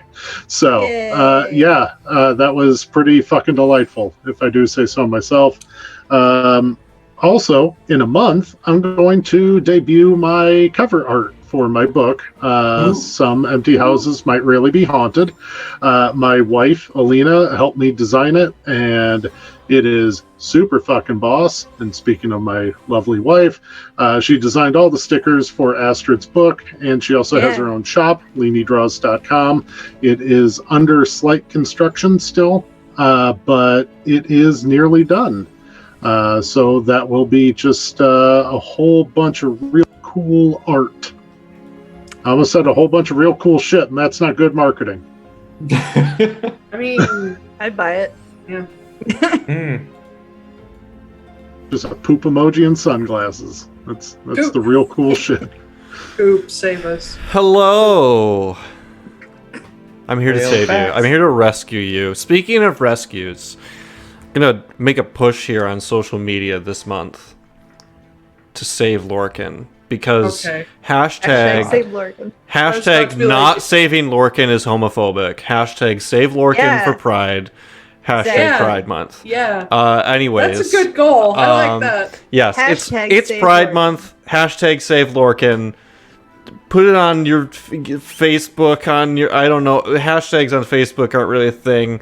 They tried. I mean, they are. It didn't really work out very well. No. Sorry, Mark. They also tried to do Neither them did on Facebook, YouTube. to be fair. To be fair, that's true. Yeah, so get on your socials and hashtag save Lorcan, hashtag Pride, hashtag don't be homophobic. Hashtag Zuckerberg, please don't send the insert whale Zuckerborg fact. after us. And that's my Twitter, where you will see exactly none of that over the course of this month. I just posted hashtag save Lorcan on the Hell AACO yes. Well, there's the one Context. person that's going to do it. Yep. No Nope, I'm context, doing just it. hashtag save Retweet that I'm shit. doing that. Also, we are so close to 50 followers. And when we do get to 50 followers, we get to do some cooler things on Twitch. And also, when we pre-record, my life becomes a lot easier. So do that, please. And that's it for me. That's all I got. Taiylor, hit him with the IY. Hit him with the ow. Jesus. All right. IY is actually how Ross says "awa." Yeah. Yeah. Ow. Had to bring the joke back one more time. Oh my god. Hi, everybody. You can find me at Taiylor Wallace TA. IY. Why? LORWALLACE. Wow, Make sure you Harrison misspell named it. Taylor, or you will never find me. Just and wait these for guys it. constantly talk over my shit. But you can also find me on at Sonder_editing, where I am indeed, you fucking guessed it, A an Sonder. editor. Oh. You can't be a Sonder. A Sonder is a state of could. thought. Why not? Which actually, fun fact, if for anybody who doesn't know, the word Sonder is from the Dictionary of Obscure Sorrows and is a word meaning awareness of the fact that people around you have their own internal lives and imaginations and existences separate from you, which is not true.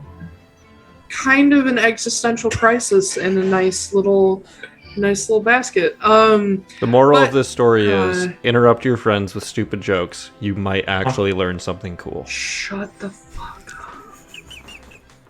You can also find me on sonderediting.com. I recently updated the website with some of the new additions to my portfolio, additional authors, including Astrid Knight with Perception Check. I just added Gale on my authors page, and when some empty houses might actually be haunted. Wait, is it some empty houses might be haunted or actually haunted? Might really be haunted. Might really be haunted, sorry. Yeah. I should probably get that straight. Some haunted houses might actually be empty. When that gets... when that gets its... That's going to be the sequel. That's going to be the parody book I put out as the second one. When that gets its links and everything, that will go on my portfolio page. Fucking crazy. Yeah, if you are a writer or already an established author, or you're working on NaNoWriMo for this year or last year, I don't care. I don't know your life. I can help with that, especially if you need a fresh set of eyes on your work, because you never get anything. You never get anything new in an echo chamber. Yeah, I'm done. Thanks for joining us, everybody. You can catch us on Twitch at my voice at 11 a.m. Eastern Saturdays. And we will post VODs and podcasts on YouTube and podcast platforms on the following Wednesdays. Yep. That's it. Get me the fuck out of here. Bye! Bye! Cheetos. Thanks for watching. We'll see you next time. Oh, there it is, finally. Yeah, alright, anyway, Jesus. let's get the fuck out of here.